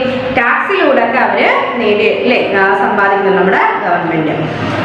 And from registration fee for the sale of property and capital. അപ്പൊ എന്താണ് വസ്തുവകകൾ വിൽക്കുമ്പോൾ വസ്തു അങ്ങോട്ടും ഇങ്ങോട്ടും കച്ചവടം ചെയ്യുമ്പോഴും അതുപോലെ തന്നെ കന്നുകാലികളെയൊക്കെ കച്ചവടം ചെയ്യുമ്പോഴൊക്കെ അതിൽ നിന്നൊക്കെ എന്താണ് ഗവൺമെന്റ് ടാക്സ് ഈടാക്കുന്നുണ്ട്. Now that you know in general how the panchayat are formed, their functions and sources of income, let us learn about bit more about the panchayat at 3 level. അപ്പോൾ നമ്മൾ പഞ്ചായത്ത് എങ്ങനെ ഫോം ചെയ്യുന്നു, പഞ്ചായത്തിന്റെ functions എന്താണ്, പഞ്ചായത്തിന് എവിടെ നിന്നൊക്കെയാണ് മണി ഇല്ലേ ഇൻകം കിട്ടുന്നത് എന്നൊക്കെയുള്ള കാര്യങ്ങൾ നമ്മൾ നോക്കി. പഞ്ചായത്തിന്റെ 3 കൂടി നമുക്ക് കുറച്ചുകൂടെ ഡീറ്റെയിൽ ആയിട്ട് നോക്കാം. പഞ്ചായത്തിന്റെ വില്ലേജ് ലെവലില പഞ്ചായത്തിനെ കുറിച്ചാണ് പറയുന്നത്. നോക്കിക്കേ, the village panchayat consist of gram sabha, gram panchayat, nyaya panchayat. അപ്പൊ എന്താണ് നമ്മുടെ വില്ലേജ് ലെവലുള്ള പഞ്ചായത്തിനെ അല്ലേ നമുക്ക് എത്രയായിട്ട് തിരിച്ചേക്കുന്നു? ഗ്രാമസഭ, ഗ്രാമപഞ്ചായത്ത്, ന്യായ പഞ്ചായത്ത്. അപ്പൊ അത് ആദ്യം എന്താണ് ഗ്രാമസഭ എന്ന് നോക്കാം. നോക്കിക്കേ, every villager above the age of 18 whose name is on the voters list is a member of ഗ്രാമസഭ. അതായത് നമ്മുടെ വോട്ടേഴ്സ് ലിസ്റ്റിൽ പേരുള്ള 18 വയസ്സ് പൂർത്തിയായ എല്ലാ ആൾക്കാരും നമ്മുടെ ഗ്രാമസഭയിലെ മെമ്പേഴ്സ് ആണ്. The grama sabha elect the members and the head of the ഗ്രാമപഞ്ചായത്ത്. അപ്പൊ ഗ്രാമസഭയാണ് അല്ലേ മെമ്പേഴ്സിനെ എലക്ട് ചെയ്ത് ഗ്രാമപഞ്ചായത്ത് തലവനെ തിരഞ്ഞെടുക്കുന്നത്. The grama sabha reviews the work and account of the ഗ്രാമപഞ്ചായത്ത്. അപ്പൊ എന്താണ് ഗ്രാമസഭ വർക്ക് നമ്മുടെ വർക്കിന്റെ റിവ്യൂസ് എടുത്തിട്ട് അത് എന്ത് ചെയ്യുന്നു? അതിന്റെ അക്കൗണ്ട്സ് നമ്മുടെ ഗ്രാമപഞ്ചായത്തിന് കൈമാറും. It can also remove corrupt or inefficient members of the ഗ്രാമപഞ്ചായത്ത്. അപ്പൊ ഗ്രാമപഞ്ചായത്തിലുള്ള ഇൻഎഫിഷ്യന്റ് ആയിട്ടുള്ള മെമ്പേഴ്സിനെയും അതുപോലെ തന്നെ അഴിമതിയൊക്കെ ഇല്ലാതാക്കാൻ ഇത് ഹെൽപ്പ് ചെയ്യുന്നുണ്ട്. In this way the grama sabha hello all adult villagers a say in the decision that affected their lives. അപ്പൊ എന്താണ് ഗ്രാമസഭയിൽ നമുക്ക് നമ്മുടെ ആ ഒരു എന്താ വില്ലേജിലെ എല്ലാ ആൾക്കാർക്കും അവരവരുടെ ജീവിതത്തെ ബാധിക്കുന്ന അല്ലേ എന്തെങ്കിലും പ്രശ്നമുണ്ടോ അപ്പൊ അതിന്റെ ഡിസിഷൻസ് ഒക്കെ നമുക്ക് എടുക്കാം. ആ ഒരു ഗ്രാമസഭയിൽ നമുക്ക് പറയാൻ സാധിക്കും. അപ്പൊ അത്രേ ഉള്ളൂ ഗ്രാമസഭ. അടുത്ത എന്താണ് ഗ്രാമപഞ്ചായത്ത്? കണ്ടോ, ദ ഗ്രാമപഞ്ചായത്ത് take decisions and organise the work of the panchayat. അപ്പൊ ഗ്രാമപഞ്ചായത്താണ് ഡിസിഷൻസ് എല്ലാം എടുക്കുന്നതും ആ പഞ്ചായത്തിന്റെ വർക്ക് എല്ലാം ഓർഗനൈസ് ചെയ്യുന്നതും എല്ലാം ആരാണ്? നമ്മുടെ ഗ്രാമപഞ്ചായത്താണ്. It consist of members elected by the gram sabha അല്ലേ ഗ്രാമസഭയിലെ മെമ്പറിനെ ഇലക്ട് ചെയ്യാനും നമ്മുടെ ഈ ഗ്രാമപഞ്ചായത്തിന് സാധിക്കും. The Mukhya who is also elected by the Grama Sabha is the head of the ഗ്രാമപഞ്ചായത്ത്. അപ്പൊ ഗ്രാമസഭ ഇലക്ട് ചെയ്യുന്ന മുഖ്യ എന്ന് പറഞ്ഞ വ്യക്തിയായിരിക്കും ആര്? നമ്മുടെ ഗ്രാമപഞ്ചായത്തിന്റെ ഹെഡ് എന്ന് തലവനെന്ന് പറയുന്നത്. The ഗ്രാമപഞ്ചായത്ത് looks after agriculture, small industries, irrigation, drinking water supply, housing, education, health care and road and bridge in the village. അപ്പൊ ഒരു വില്ലേജ് ഒരു ഗ്രാമത്തിലുള്ള എന്തൊക്കെയാണ് അഗ്രികൾച്ചറിന് വേണ്ടുന്ന ഹെൽപ്പ് ചെയ്ത് കൊടുക്കുന്നുണ്ട്. സ്മാൾ ഇൻഡസ്ട്രീസ് ചെറുകിട വ്യവസായങ്ങൾക്കുള്ള ഹെൽപ്പ് കൊടുക്കും. ഇറിഗേഷൻ അല്ലേ ഇറിഗേഷനും അതുപോലെ തന്നെ നമ്മുടെ ഡ്രിങ്കിങ് വാട്ടർ സപ്ലൈ ഈ തുടങ്ങിയ കാര്യങ്ങളെല്ലാം നമ്മുടെ ഗ്രാമപഞ്ചായത്താണ് നോക്കുന്നത്. പിന്നെന്താണ് it record birth and death അല്ലേ നമ്മുടെ ജനന മരണം എല്ലാം രേഖപ്പെടുത്തി വെക്കുന്നുണ്ട് ഗ്രാമപഞ്ചായത്തില്. It may also set up market, organize fairs and sporting activities and maintaining radio and TV sets for the community. അപ്പം കമ്മ്യൂണിറ്റിക്ക് വേണ്ടി TV, റേഡിയോ സെറ്റ് എല്ലാം അവർ മാനേജ് ചെയ്യുന്നുണ്ട്. അതുപോലെ തന്നെ മാർക്കറ്റുകൾ സെറ്റപ്പ് ചെയ്യുന്നു, പല പല ഫെയർസ് ഓർഗനൈസ് ചെയ്യുന്നു, അതുപോലെ മേളകൾ നടത്തുന്നുണ്ട്, സ്പോർട്ടിംഗ് ആക്ടിവിറ്റീസ് സ്പോർട്സ് പ്രോഗ്രാം എല്ലാം നമ്മുടെ ഗ്രാമപഞ്ചായത്ത് ചെയ്തു തരുന്നുണ്ട്. ഇനി എന്താണ് ന്യായ പഞ്ചായത്ത്? നോക്കിക്കേ, nyaya panchayat is a village court. നമ്മുടെ ഗ്രാമ കോടതി എന്നാണ് നമ്മുടെ ഈ ന്യായ പഞ്ചായത്തിനെ അറിയപ്പെടുന്നത്. Its members are called panch. ഇതിലെ മെമ്പേഴ്സിനെ നമ്മൾ പഞ്ച് എന്ന് വിളിക്കുന്നു. And it is headed by sarpanch. അപ്പൊ ഇതിന്റെ ഹെഡിനെയാണ് നമ്മൾ സാർപഞ്ച് എന്ന് വിളിക്കുന്നത്. They are elected by the gram sabha. ഈ സാർപഞ്ചിനെ എലക്ട് ചെയ്യുന്ന ആരാണ്? നമ്മുടെ ഗ്രാമസഭയാണ്. ആദ്യം പറഞ്ഞ നമ്മുടെ ഗ്രാമസഭയാണ് ഇദ്ദേഹത്തെ എലക്ട് ചെയ്യുന്നത്. Nyaya panchayat hears and decide minor cases. കുഞ്ഞെന്തെങ്കിലും പ്രശ്നങ്ങൾ ഉണ്ടാവുകയാണെങ്കിൽ അത് കേൾക്കുന്ന ആരാണ്? നമ്മുടെ ഈ ന്യായ പഞ്ചായത്ത് ആണ്. It can fine and punish the guilty within certain limits. അപ്പൊ അവരുടെ പരിധിയിൽ നിന്നുകൊണ്ട് തന്നെ അവർ ഈ കുറ്റവാളിക്ക് എന്ത് ചെയ്യുന്ന കുറച്ച് പണിഷ്മെന്റും അല്ലെങ്കിൽ കുറച്ച് ഫൈനും ഒക്കെ കൊടുക്കുന്നുണ്ട്. To help villagers to get speedy justice at very little cost. അപ്പൊ കുറഞ്ഞ ചെലവിൽ ആ വില്ലേജിലുള്ള ആൾക്കാർക്ക് നീതി ലഭിക്കാൻ പറ്റുന്ന ഒരു സ്ഥലമാണ് നമ്മുടെ ന്യായ പഞ്ചായത്ത് എന്ന് പറയുന്നത്.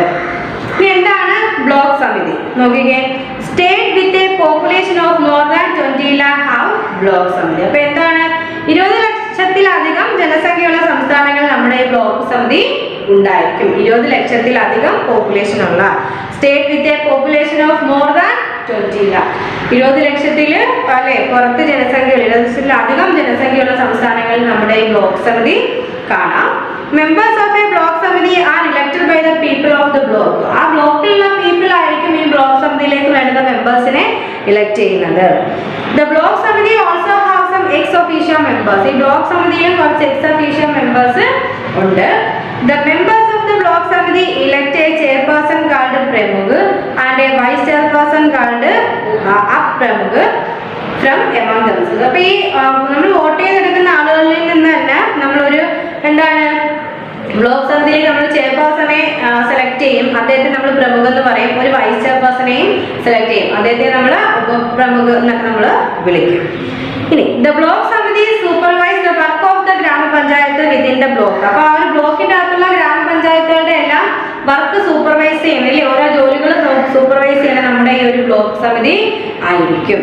It also look after development work in the block. ആ ബ്ലോക്കിന്റെ ഡെവലപ്മെന്റ് ആ ഒരു വർക്കുകളും എന്ത് ചെയ്യുന്നുണ്ട്, നമ്മുടെ ഈ ഒരു ബ്ലോക്ക് സമിതി നോക്കുന്നുണ്ട്. It arrange for primary and adult education, health care and vaccination, safe drinking water and sewerage and seeds and fertiliser for farmers. It promote cottage industries and arrange for training for self employment. അപ്പൊ എന്താണ് അല്ലേ, കുടിൽ വ്യവസായം, അതുപോലെ തന്നെ safe drinking water എല്ലാവരിലേക്കും എത്തിക്കുക, health care, adult education, primary education. അപ്പൊ ഈ കാര്യങ്ങളെല്ലാം ചെയ്യുന്ന അല്ലെങ്കിൽ ഈ കാര്യങ്ങളെല്ലാം അറേഞ്ച് ചെയ്യുന്ന ആരാണ്, നമ്മുടെ ബ്ലോക്ക് സമിതി ആണ്. പിന്നെ നോക്കിക്കേ, ഇനി ജില്ലാ പരിഷത്ത് നോക്കിക്കേ. The people of A district elect the members of A ജില്ലാ പരിഷത്ത്. അതായത് ഡിസ്ട്രിക്റ്റിലുള്ള പീപ്പിൾ ആണ് നമ്മുടെ ജില്ലാ പരിഷത്തിലേക്ക് വേണ്ടുന്ന മെമ്പേഴ്സിനെ സെലക്ട് ചെയ്യുന്നത്. The zilla parishad also has some ex officio members. ഈ ജില്ലാ പരിഷത്തിലും കുറച്ച് എക്സ് ഒഫീഷ്യോ മെമ്പേഴ്സ് ഉണ്ട്. It has a president and vice president who are elected by the members from among themselves. അപ്പോൾ ആ മെമ്പേഴ്സിൽ നിന്ന് തന്നെ തിരഞ്ഞെടുക്കുന്ന ഒരു പ്രസിഡന്റും ഒരു വൈസ് പ്രസിഡന്റും നമ്മുടെ ജില്ലാ പരിഷത്തിൽ കാണും. The zilla parishad supervise the work of the block samiti and gram panchayat under. അപ്പോൾ ഈ ഒരു ജില്ലാ പരിഷത്തിന്റെ കീഴിൽ വരുന്ന ബ്ലോക്ക് സമിതിയുടെയും അതുപോലെ തന്നെ ഗ്രാമപഞ്ചായത്തിന്റെ എല്ലാ വർക്കുകളും സൂപ്പർവൈസ് ചെയ്യുന്ന നമ്മുടെ ഈ ഒരു ജില്ലാ പരിഷത്ത് ആയിരിക്കും.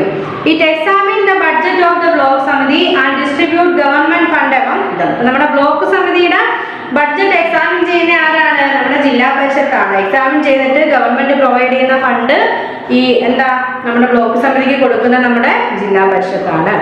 It advise the government on the development of the district and prepare plan for it. അതായത് നമ്മുടെ ഡിസ്ട്രിക്റ്റിന്റെ ഡെവലപ്മെന്റിന് വേണ്ടിയിട്ടുള്ള അഡ്വൈസ് നമ്മുടെ ഗവൺമെന്റ് കൊടുക്കുകയും അതിന് വേണ്ടുന്ന പ്ലാൻ ഒക്കെ തയ്യാറാക്കുന്നത് നമ്മുടെ ഈ ഒരു ജില്ലാ പരിഷത്താണ്.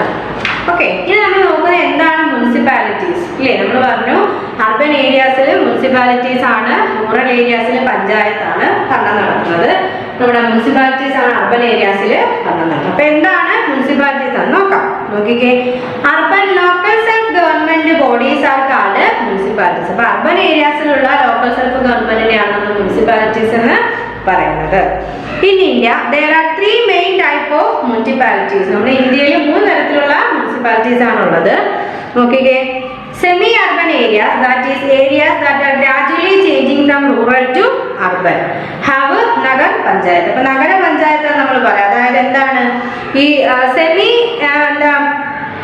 അർബൻ ഏരിയാസ് ആണ്. അതായത് റൂറലിൽ നിന്ന് അർബനിലോട്ട് അവര് ചേഞ്ച് ചെയ്തില്ലേ, മാറ്റം സംഭവിച്ചു. റൂറൽ ആൾക്കാരിൽ നിന്ന് അർബൻ ഏരിയ ആയിട്ട് മാറിയ സ്ഥലത്തുള്ള ആ ഒരു മുനിസിപ്പാലിറ്റി, അതായത് സെമി അർബൻ ഏരിയാസിലെ മുനിസിപ്പാലിറ്റീസിനാണ് നമ്മൾ നഗര പഞ്ചായത്ത് എന്ന് വിളിക്കുന്നത്.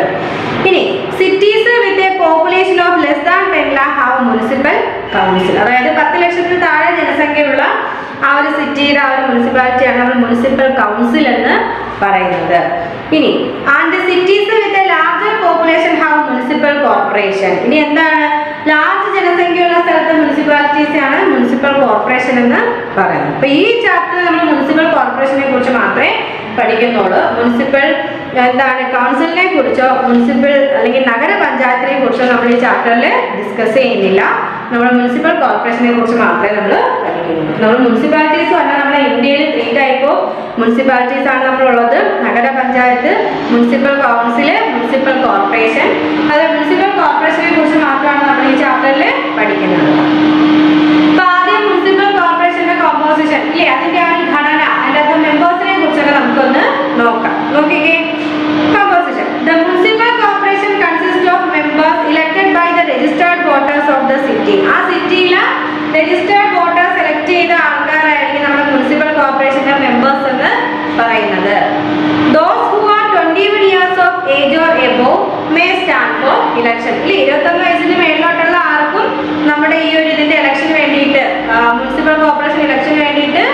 പഠിക്കാം. For municipal election, the city is divided into small areas called ward. അല്ലേ, മുനിസിപ്പൽ ഇലക്ഷന് വേണ്ടിയിട്ട് നമ്മുടെ സിറ്റിയെ നമ്മൾ വാർഡായിട്ട് ഡിവൈഡ് ചെയ്യുന്നുണ്ട്. നോക്കിക്കേ, each ward elect one representative usually called the councillor. അപ്പോൾ ഓരോ വാർഡിൽ നിന്നും ഓരോ മെയിൻ ആയിട്ടുള്ള ആളെ അവർ ഇലക്ട് ചെയ്യും. അയാളെയാണ് നമ്മൾ കൗൺസിലർ എന്ന് പറയുന്നത്. Some seats are reserved for the scheduled caste, scheduled tribe, other backward classes and women. നേരത്തെ നമ്മൾ പഞ്ചായത്തിന്റെ കാര്യം പറഞ്ഞതുപോലെ തന്നെ ചില സീറ്റ് നമ്മൾ വുമൻസിനും ബാക്ക്വേർഡ് ക്ലാസ്സിലുള്ള ആൾക്കാർക്കും ഷെഡ്യൂൾഡ് ട്രൈബിനും ഷെഡ്യൂൾഡ് കാസ്റ്റിനും ഒക്കെ വേണ്ടിയിട്ട് മാറ്റിയിട്ടിട്ടുണ്ട്. നോക്കിക്കേ, apart from this the MPs and MLAs from the city become members.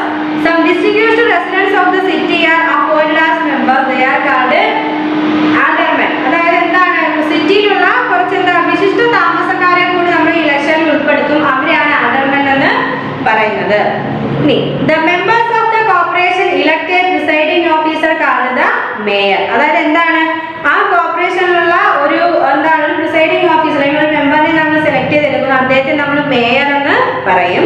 Municipal corporations are formed for a term of 5 years. അപ്പോൾ മുനിസിപ്പൽ കോർപ്പറേഷനും 5 കൊല്ലത്തേക്കാണ് നമ്മൾ അവരെ മെമ്പേഴ്സിനെ ഇലക്ട് ചെയ്ത് തിരഞ്ഞെടുക്കുന്നത്. The functions of the municipal corporation are carried out through the various committees which look after different areas like health, education, water supply, etc.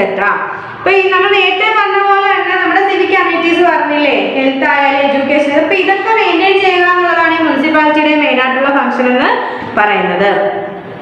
The state government appoint an officer called the municipal commissioner to look after the functioning of the corporation. അപ്പോൾ ഈ ഒരു കോർപ്പറേഷന്റെ work അല്ലെങ്കിൽ അവിടുത്തെ function നോക്കാനായിട്ട് ഈ state government ഒരു representative ഒരു ഓഫീസറിനെ വെച്ചിട്ടുണ്ട്. ആ ഓഫീസറിനെ നമ്മൾ മുനിസിപ്പൽ കമ്മീഷണർ എന്നാണ് വിളിക്കുന്നത്. നോക്കിക്കേ, the officers in charge of various departments like education, health, engineering, sanitation, etc. assist ചെയ്യും. അപ്പം ഈ എന്താണ് ഈ ഡിപ്പാർട്ട്മെന്റിലെല്ലാം ഇദ്ദേഹം അസിസ്റ്റ് ചെയ്യുന്നുണ്ട്. ഇനി എന്താണ് മുനിസിപ്പൽ കോർപ്പറേഷന്റെ ഫംഗ്ഷൻസ് നോക്കിക്കേ. First function, the municipal corporation arranges for the clearing away of garbage and maintenance of the drainage system. Usually every neighborhood has a collection point where the residents dump their garbage. ഇപ്പൊ എന്താണ് ഈ municipal corporation arrange ചെയ്യുന്നത്, എന്താണ് clearing away of garbage ഇല്ലേ, garbage ഒക്കെ അല്ലെ waste ഒക്കെ വൃത്തിയാക്കി നമ്മുടെ ഡ്രെയിനേജ് സിസ്റ്റം ഒക്കെ ക്ലീൻ ആക്കുക എന്നുള്ളത് ഇതിന്റെ മുനിസിപ്പൽ കോർപ്പറേഷന്റെ പ്രധാനപ്പെട്ട ഫംഗ്ഷൻ ആണ്. ഇപ്പൊ വേസ്റ്റ് ഒക്കെ കൊണ്ടുവരാനുള്ള സ്ഥലമുണ്ട്, എല്ലാവരും അവിടെ കൊണ്ട് നിക്ഷേപിക്കുകയും അതവിടെ മുനിസിപ്പൽ കോർപ്പറേഷൻ എടുത്തുകൊണ്ട് പോയി കറക്റ്റ് ആയിട്ട് അത് എന്താ ഡിസ്പോസ് ചെയ്യുകയും ചെയ്യുന്നുണ്ട്. The municipal corporation may employ workers to collect garbage from household at a fixed time and carry it to the collection point. അപ്പോൾ എന്താണ് ആളുകളെ ഏർപ്പെടുത്തിയില്ലേ, വീടുകളിൽ ചെന്ന് വേസ്റ്റ് കളക്ട് ചെയ്യാനായിട്ട് നമ്മൾ ആളുകളെ നമ്മുടെ മുനിസിപ്പൽ കോർപ്പറേഷൻ അപ്പോയിന്റ് ചെയ്തിട്ടുണ്ട്. അവർ കറക്റ്റ് ടൈമിൽ ചെന്ന് അത് ശേഖരിക്കുകയും എന്താണ് അവരുടെ കളക്ഷൻ പോയിന്റിൽ കൊണ്ട് എത്തിക്കുകയും ചെയ്യുന്നുണ്ട്. A collection point may have separate dustbins for biodegradable garbage which can be disposed for without harming the environment. അപ്പോൾ എന്താണ് ആ ഒരു കളക്ഷൻ പോയിന്റിൽ നമ്മൾ ഡസ്റ്റ്ബിൻ വെച്ചിട്ടുണ്ട്, സെപ്പറേറ്റ് വേസ്റ്റുകൾ സെപ്പറേറ്റ് ആയിട്ട് ഇടാനായിട്ട്. അതായത് ഗാർബേജ് വേസ്റ്റ് ഒന്നില്ല ഇല്ലേ, ബയോഗ്രേഡബിൾ വേസ്റ്റ് ഒന്നില്ല. അപ്പോൾ അങ്ങനെ സെപ്പറേറ്റ് ചെയ്ത് വേസ്റ്റ് മാറ്റിയിട്ട് അതായത് നമ്മുടെ എൻവയോൺമെന്റിനെ ദോഷമായിട്ട് ബാധിക്കാത്ത രീതിയിൽ വേസ്റ്റ് ഡിസ്പോസ് ചെയ്യാനുള്ള സൗകര്യം ഒരുക്കിയിട്ടുണ്ട്. നോക്കിക്കേ, recyclable garbage which can be reused to save resources. അപ്പോൾ എന്താണ് പുനർനിർമ്മാണം ചെയ്ത് എടുക്കാൻ പറ്റുന്ന വേസ്റ്റ് ഒക്കെ നമ്മൾ ആ ഒരു രീതിയിൽ എടുക്കുന്നുണ്ട്. റിസോഴ്സസ് സേവ് ചെയ്യാൻ വേണ്ടി നമ്മൾ അങ്ങനെയും ചെയ്യുന്നുണ്ട്. The garbage collected at the collection point is carried away by municipal trucks at regular intervals. അപ്പോൾ എന്താണ് കൃത്യമായ ഇടവേളകളിൽ മുനിസിപ്പൽ ട്രക്കിലാണ് ഈ വേസ്റ്റ് ഒക്കെ നമ്മുടെ കളക്ഷൻ പോയിന്റിലോട്ട് എത്തിക്കുന്നത്. The municipal corporation should ensure that the collected garbage is disposed of in a suitable manner. അപ്പോൾ ആ ഇതെല്ലാം വേസ്റ്റ് എല്ലാം കളക്ട് ചെയ്തില്ല, ഗാർബേജ് കളക്ട് ചെയ്തിട്ട് അത് വേണ്ടുന്ന രീതിയിൽ മുനിസിപ്പൽ കോർപ്പറേഷൻ അത് ചെയ്യുന്നുണ്ട്. ഇനി സെക്കൻഡ് ഫംഗ്ഷൻ നോക്കിക്കേ. The municipal corporation look after public health by running dispensaries and hospitals to also check the adulteration of food. അപ്പോൾ എന്താണ് നമുക്ക് ഡിസ്പെൻസറീസും ഹോസ്പിറ്റൽസും എല്ലാം അല്ലേ, നമുക്ക് ആശുപത്രി മേടിക്കാനുള്ള ഡിസ്പെൻസറീസും ഹോസ്പിറ്റൽസും എല്ലാം നമ്മുടെ മുനിസിപ്പൽ കോർപ്പറേഷൻ പബ്ലിക് ഹെൽത്ത് പൊതുജന ആരോഗ്യത്തിന് വേണ്ടി ഇതെല്ലാം സെറ്റ് ചെയ്തിട്ടുണ്ട്. പിന്നെ എന്താണ് ഫുഡിൽ എന്തെങ്കിലുമൊക്കെ മായം കലർന്നൊക്കെ അറിയാൻ വേണ്ടി നമ്മുടെ മുനിസിപ്പൽ കോർപ്പറേഷൻ അതും ചെക്ക് ചെയ്യുന്നുണ്ട്. ഇനി it arrange four drinking water supply and street lighting. It also may make arrangement four fire fighting അല്ലേ. ഒരു അഗ്നിശമന സേനയുണ്ട്. അതുപോലെ തന്നെ പിന്നെന്താ, ഒരു ഡ്രിങ്കിങ് വാട്ടർ സപ്ലൈക്ക് വേണ്ടി അറേഞ്ച് ചെയ്യുന്നുണ്ട്. അതുപോലെ തന്നെ സ്ട്രീറ്റ് ലൈറ്റിന് വേണ്ടി അറേഞ്ച്മെന്റ് മുനിസിപ്പൽ കോർപ്പറേഷൻ ചെയ്യുന്നുണ്ട്. പിന്നെന്താണ്, the municipal corporation record birth and death and issue birth and death certificate. It maintain graveyards, cremation grounds and electric crematories etcetera. അപ്പൊ എന്താണ്, നമ്മുടെ ഈ ഒരു ശ്മശാനങ്ങളിലെ ശ്മശാനങ്ങൾ നല്ല രീതിയിൽ മെയിൻറ്റെയിൻ ചെയ്യുന്നതും ഇലക്ട്രിക് ശ്മശാനങ്ങൾ മെയിൻറ്റെയിൻ ചെയ്യുന്നതൊക്കെ നമ്മുടെ മുനിസിപ്പൽ കോർപ്പറേഷൻ ആണ്. ബർത്തും ജനന മരണ നിരക്കുകളൊക്കെ രേഖപ്പെടുത്തുന്ന അതിനുള്ള സർട്ടിഫിക്കറ്റ് തരുന്നത് മുനിസിപ്പൽ കോർപ്പറേഷൻ ആണ്. The municipal corporation may run its own school and help maintaining public libraries, museum, park and the municipal corporation അവരുടെ സ്കൂൾ മെയിൻറ്റെയിൻ ചെയ്തുകൊണ്ട് പോകുന്നുണ്ട്. അതുപോലെ തന്നെ പാർക്ക്, സൂ, മ്യൂസിയം, പബ്ലിക് ലൈബ്രറി ഇതെല്ലാം മെയിൻറ്റെയിൻ ചെയ്യുന്നുണ്ട്. The municipal corporation provide and maintain public utilities such as market, road, bridge and public toilet. അതായത് എന്താണ്, municipal corporation public utilities ആയിട്ടുള്ള മാർക്കറ്റും റോഡും ബ്രിഡ്ജും പബ്ലിക് ടോയ്ലറ്റും എല്ലാം മെയിൻറ്റെയിൻ ചെയ്യുന്ന ആരാണ്, നമ്മുടെ മുനിസിപ്പൽ കോർപ്പറേഷൻ ആണ്. മെയിൻറ്റെയിൻ ചെയ്യുകയും പ്രൊവൈഡ് ചെയ്യുകയും ചെയ്യുന്ന ആരാണ്, മുനിസിപ്പൽ കോർപ്പറേഷൻ ആണ്. ഇനി നമ്മുടെ മുനിസിപ്പൽ കോർപ്പറേഷന്റെ സോഴ്സ് ഓഫ് ഇൻകം, അവർക്കും ഈ ഒരു പബ്ലിക് യൂട്ടിലിറ്റീസ് എല്ലാം ചെയ്യണമെങ്കിൽ എന്ത് വേണം, ഇൻകം വേണം, വരുമാനം വേണം. അപ്പൊ അവരത് എങ്ങനെ സമ്പാദിക്കുന്നത് നോക്കിയേ. The municipal corporation get money from tax, fees and government grant. It collect property tax from house owners, municipal tax from business establishment like shop and market, and water tax from users of municipal water supply. അപ്പൊ എങ്ങനെയാണ്, ടാക്സിലൂടെ തന്നെയാണ് മണി നമ്മുടെ municipal കോർപ്പറേഷനും collect ചെയ്യുന്നത്. Fees ഉണ്ട്, അതുപോലെ തന്നെ government ഗ്രാന്റിൽ നിന്ന്, പിന്നെ എന്താണ്, പ്രോപ്പർട്ടി ടാക്സ് അല്ലേ, ഹൗസ് ഓണേഴ്സിൽ നിന്ന് പ്രോപ്പർട്ടി ടാക്സ് മേടിക്കുന്നുണ്ട്, മുനിസിപ്പൽ ടാക്സ് മേടിക്കുന്നുണ്ട്, ബിസിനസ് എന്താണ് മാർക്കറ്റുകളിൽ നിന്ന്, അതുപോലെ തന്നെ ഷോപ്സിൽ നിന്നൊക്കെ അവർ മുനിസിപ്പൽ ടാക്സ് മേടിക്കുന്നുണ്ട്. പിന്നെ വാട്ടർ, നമ്മുടെ പബ്ലിക് വാട്ടർ യൂസ് ചെയ്യുന്ന ആൾക്കാരിൽ നിന്ന് വാട്ടർ ടാക്സ് മേടിക്കുന്നുണ്ട്. അപ്പൊ അങ്ങനെ ടാക്സ് കൂടി തന്നെയാണ് ഈ ഒരു ഇൻകം അവർക്ക് മുനിസിപ്പൽ കോർപ്പറേഷനും കിട്ടുന്നത്. It also collect tax on non monetised vehicle like cycle and rickshaws, അതിൽ നിന്നും ടാക്സ് കളക്ട് ചെയ്യുന്നുണ്ട്. It some cities it collect toll on certain roads and bridges and a tax called octroi on goods entering the city. അപ്പൊ എന്താണ്, നമ്മുടെ സിറ്റിയിലേക്ക് goods enter ചെയ്യുമ്പോൾ ചില സംസ്ഥാനങ്ങളിൽ tax മേടിക്കാറുണ്ട്. അതുപോലെ തന്നെ ടോൾ പിരിവ് നമ്മൾ കേട്ടിട്ടില്ലേ, കുറച്ച് ചില പാലത്തിനും ചില റോഡുകളിലൊക്കെ ടോൾ പിരിവുണ്ട്. അതുപോലെ തന്നെ apart from these it charges fees for issuing birth and death certificate അല്ലേ, ബർത്ത് ആൻഡ് ഡെത്ത് സർട്ടിഫിക്കറ്റ് തരുമ്പോഴും ഒരു ഫീസ് അവർ ഏർപ്പാടാക്കും. അപ്പൊ ഇതൊക്കെയാണ് നമ്മുടെ ഈ മുനിസിപ്പൽ കോർപ്പറേഷന്റെ എന്താ ഇൻകം, വരുമാനം എന്ന് പറയുന്നത്. ഇതിലൂടെ ഒക്കെ കിട്ടുന്ന മണിയാണ്. The civic amenities provided by local self-government bodies are mostly maintained out of the tax paid by us. Hence, we should try to prevent the misuse of such amenities. Also, we should elect efficient representatives to enable the local bodies to serve us better. അപ്പോൾ എന്താണ്, ഈ നമുക്ക് public civic amenities provide ചെയ്യണമെങ്കിൽ local self ഗവൺമെന്റിന് അല്ലേ, local self ഗവൺമെന്റിന് പൈസ ആവശ്യമാണ്. അപ്പൊ ആ മണിക്ക് വേണ്ടിയിട്ടാണ് ഈ ടാക്സ്, നമ്മൾ കൊടുക്കുന്ന ടാക്സിൽ നിന്നാണ് ഈ പബ്ലിക് അമ്യൂണിറ്റീസ് അല്ലെങ്കിൽ സിവിക് അമ്യൂണിറ്റീസ് നമുക്ക് പ്രൊവൈഡ് ചെയ്യുന്നത്. അപ്പൊ ഇതൊന്നും മിസ്യൂസ് ചെയ്യാൻ പാടില്ല, നമ്മുടെ ഈ ഒരു സിവിക് അമ്യൂണിറ്റീസ് ഒന്നും മിസ്യൂസ് ചെയ്യരുത്. അപ്പൊ അതൊക്കെ മിസ്യൂസ് ചെയ്യുന്നുണ്ടോ എന്ന് നോക്കാനായിട്ടും അങ്ങനെ ചെയ്യുന്നത് തടയാനായിട്ടൊക്കെ എന്താണ്, നമ്മൾ എന്താ സ്ട്രോങ് റെപ്രസെന്റേറ്റീവ് അല്ലെങ്കിൽ എഫിഷ്യന്റ് ആയിട്ടുള്ള റെപ്രസെന്റേറ്റീവ്സിനെ തിരഞ്ഞെടുക്കാറുണ്ട്. ഇനി എന്താണ് district administration? Okay, the administration of a district is placed in the charge of an officer known by different names such as district collector, deputy commissioner and district magistrate. അപ്പോൾ എന്താണ്, ഈ ഡിസ്ട്രിക്റ്റിന്റെ ഭരണം ആരുടെ കൈകളിലാണ് അല്ലേ, പല പേരുകളിൽ അറിയപ്പെടുന്ന ഒരാളുടെ കയ്യിൽ, അതായത് ഡിസ്ട്രിക്ട് കളക്ടർ എന്നും ഡെപ്യൂട്ടി കമ്മീഷണർ എന്നും ഡിസ്ട്രിക്ട് മജിസ്ട്രേറ്റ് എന്നൊക്കെ അറിയപ്പെടുന്ന ആളുടെ കയ്യിലാണ് നമ്മുടെ ഡിസ്ട്രിക്റ്റിന്റെ ഭരണം എന്ന് പറയുന്നത്. A district is divided into subdivisions. The officer in charge of a division is called the subdivisional officer SDO or subdivisional magistrate SDM or deputy collector. He work under the district collector. അപ്പോൾ ഈ നമ്മുടെ ഡിസ്ട്രിക്റ്റിനെ നമ്മൾ വീണ്ടും divide ചെയ്തിട്ടുണ്ട്, sub divisions ആയിട്ട് divide ചെയ്യുന്നുണ്ട്. അപ്പോൾ ആ സബ് ഡിവിഷൻസിന്റെ ചാർജ് എന്ന് പറഞ്ഞാൽ ഒന്നുകിൽ അല്ലേ സബ് ഡിവിഷൻ ഓഫീസർക്കായിരിക്കും, അല്ലെങ്കിൽ സബ് ഡിവിഷണൽ മജിസ്ട്രേറ്റിനായിരിക്കും, അല്ലെങ്കിൽ ഡെപ്യൂട്ടി കളക്ടറിനായിരിക്കും. ഇവരെല്ലാം നമ്മുടെ ഡിസ്ട്രിക്ട് കളക്ടറിന്റെ കീഴിൽ ജോലി ചെയ്യുന്നവരാണ്. ഇനി functions of district administration, district അഡ്മിനിസ്ട്രേഷന്റെ ഫങ്ഷൻസ് എന്തൊക്കെയാണുള്ളത്? The district administration under the district collector perform a variety of functions. അപ്പോൾ എന്താണ്, ഡിസ്ട്രിക്ട് കളക്ടർ പല തരത്തിലുള്ള ഫങ്ഷൻസ് ചെയ്യുന്നുണ്ട്. Maintaining law and order, first first എന്താ ലോ ആൻഡ് ഓർഡർ മെയിൻറ്റെയിൻ ചെയ്യുക എന്നുള്ളത്.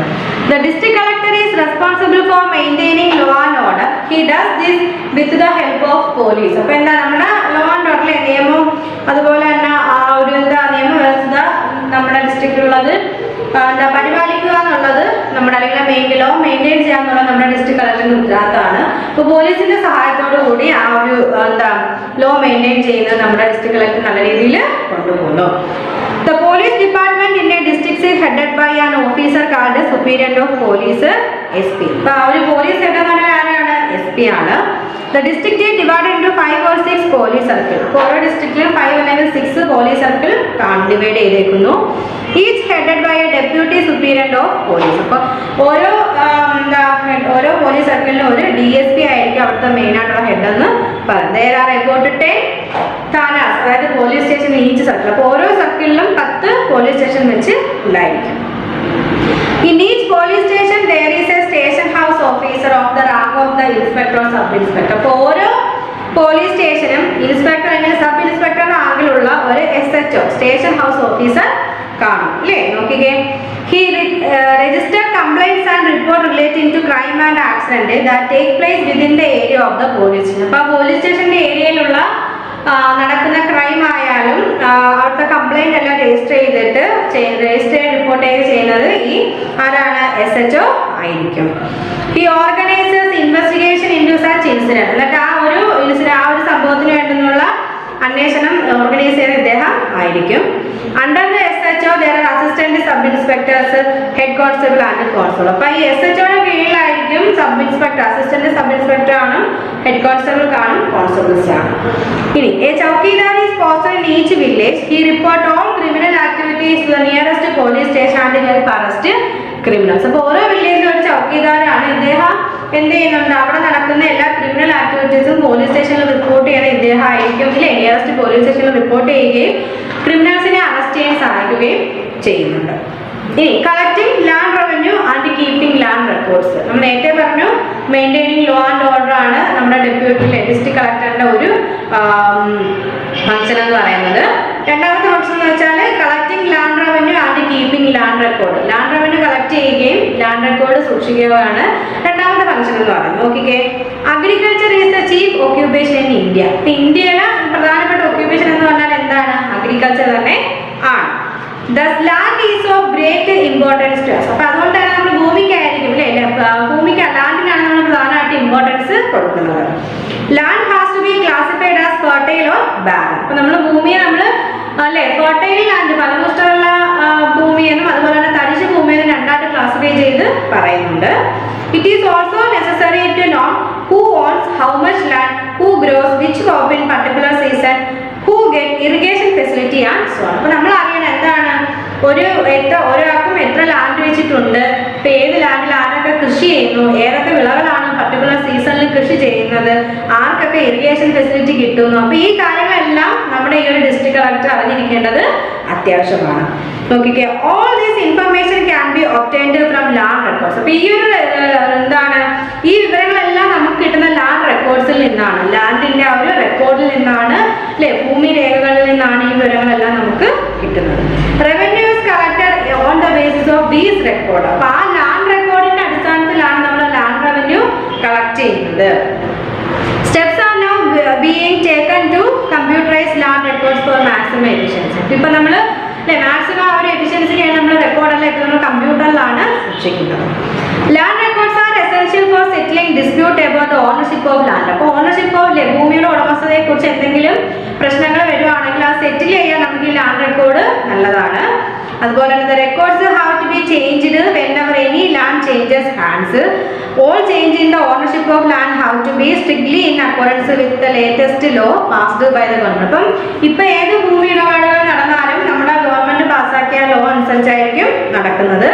The government has recently changed the law relating to inheritance of land. അപ്പോൾ ലാൻഡിന്റെ ആ ഒരു അനന്തരാവകാശത്തെ ആ ഒരു നിയമം ഗവൺമെന്റ് എന്ത് ചെയ്തിട്ടുണ്ട്, ഇപ്പോൾ കുറച്ച് ചേഞ്ച് അതിൽ വരുത്തിയിട്ടുണ്ട്.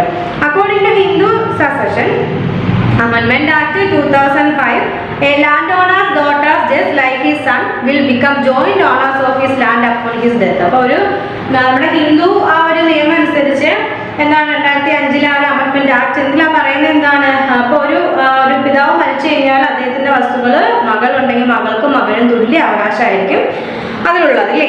This law has been passed to reduce discrimination against woman. അപ്പോൾ സ്ത്രീകൾക്കെതിരെയുള്ള ഒരു വിവേചനം കുറയ്ക്കാനായിട്ടാണ് ഇങ്ങനൊരു നിയമം കൊണ്ടുവന്നിരിക്കുന്നത്.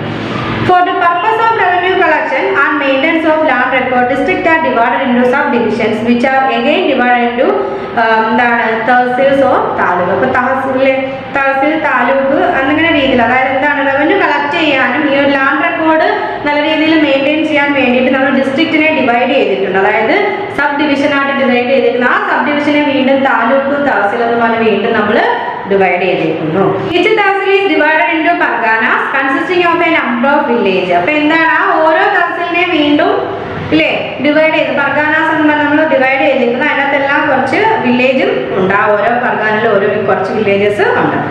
The work of collecting land revenue and maintaining land record is done by a Padwari or Lekpari village. അപ്പോൾ ആ village by the Ango in a Pargana. എന്താണ് നമ്മൾ ലാൻഡ് റവന്യൂ കളക്ട് ചെയ്യാന്ന് പറയുന്ന ഒരു വർക്കല്ലേ, ആ റെക്കോർഡ് മെയിൻറ്റെയിൻ ചെയ്യുന്നുള്ള വർക്കൊക്കെ ചെയ്യുന്നത് ഈ വില്ലേജിലുള്ള ലക്പാൽ അല്ലെങ്കിൽ ആ ഒരു പദ്വാരി ആയിരിക്കും. പർഗാനയിലുള്ള ആ ഒരു കൻഗാന അല്ലെങ്കിൽ തഹസിലുള്ള തഹസിൽദാർ ആയിരിക്കും ഇതൊക്കെ മെയിൻറ്റെയിൻ ചെയ്യുന്നത്. Tahsildar also here land dispute. അപ്പം എന്തെങ്കിലും ലാൻഡ് ഡിസ്പ്യൂട്ട് ഉണ്ടെങ്കിൽ ആ തഹസിൽദാർ ആയിരിക്കും കേൾക്കുന്നത്. Farmers can get copies of their land record from the tahsildar officer if required. അപ്പം ഫാർമേഴ്സ് ആവശ്യപ്പെടുവാണെങ്കിൽ തഹസിൽദാർ ഓഫീസസിൽ നിന്ന് എന്താണ് അവർക്ക് ആ ലാൻഡ് റെക്കോർഡിന്റെ ഒരു കോപ്പി ഫാർമേഴ്സിന് കൊടുക്കാവുന്നതാണ്. തഹസിൽ are assisted by naib tahsildar. The SDO is in charge of collection of land revenue and maintenance of land record at subdivision level. അപ്പോൾ subdivision ലെവലിൽ SDO ആയിരിക്കും ഇതെല്ലാം കളക്ട് ചെയ്യുന്നതും മെയിൻറ്റെയിൻ ചെയ്യുന്നതെല്ലാം.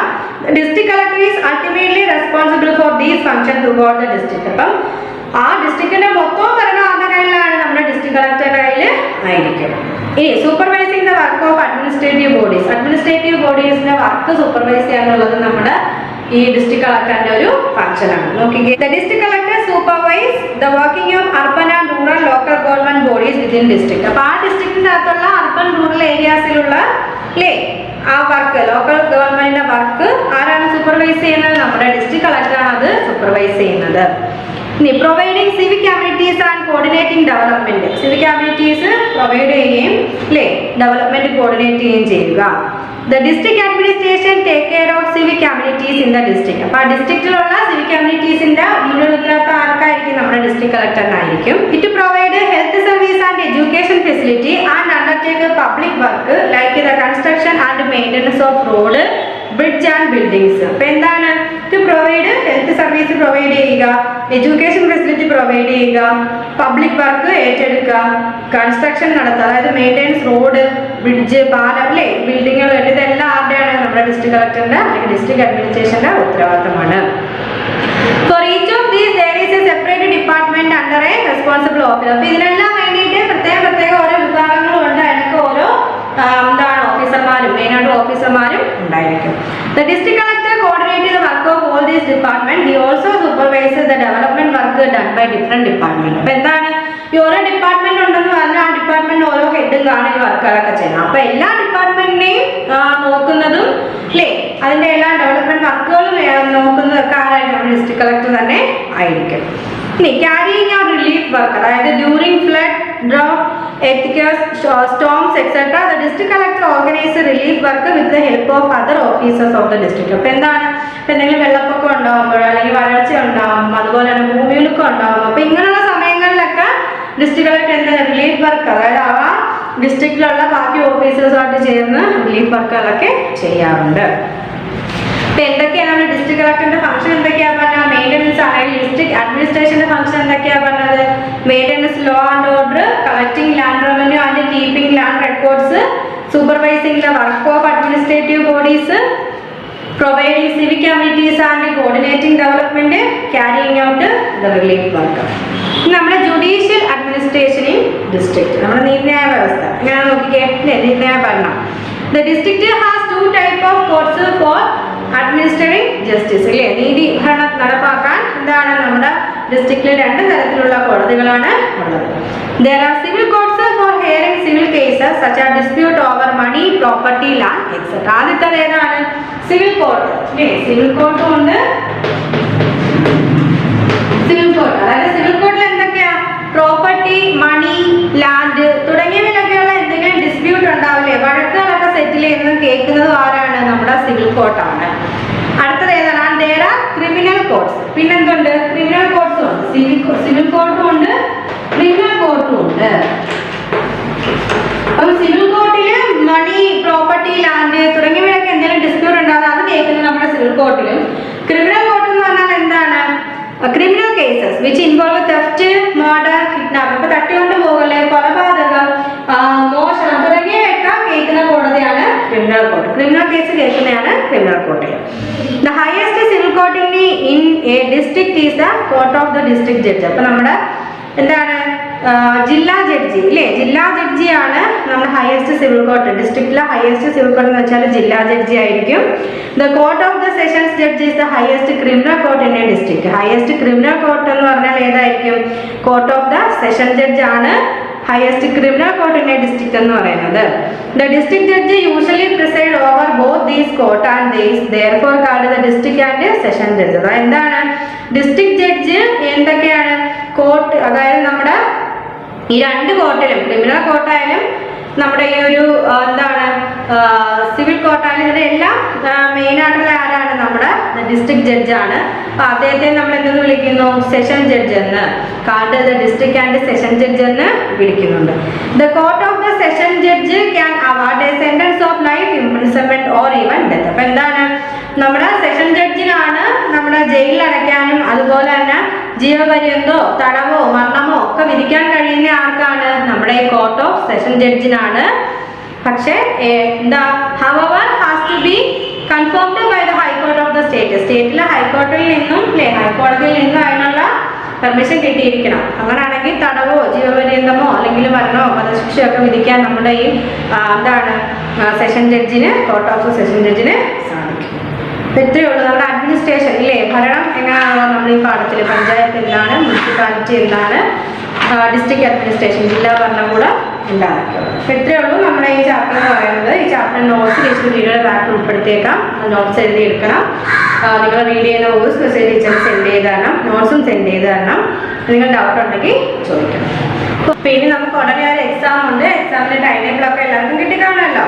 അപ്പോൾ നമുക്കൊന്ന് റിവൈസ് ചെയ്യാം. നമ്മൾ പഠിച്ച ചാപ്റ്റേഴ്സ് ഓരോ സബ്ജക്റ്റായിട്ട് നമുക്കൊന്ന് റിവൈസ് ചെയ്ത് നോക്കാം. ഫസ്റ്റ് നമ്മൾ ഇംഗ്ലീഷാണ് കേട്ടോ. അപ്പോൾ ഇംഗ്ലീഷിൽ നമ്മൾ കഴിഞ്ഞ എക്സാം കഴിഞ്ഞിട്ട് നമ്മൾ കുറേ ചാപ്റ്റർ പഠിച്ചല്ലോ.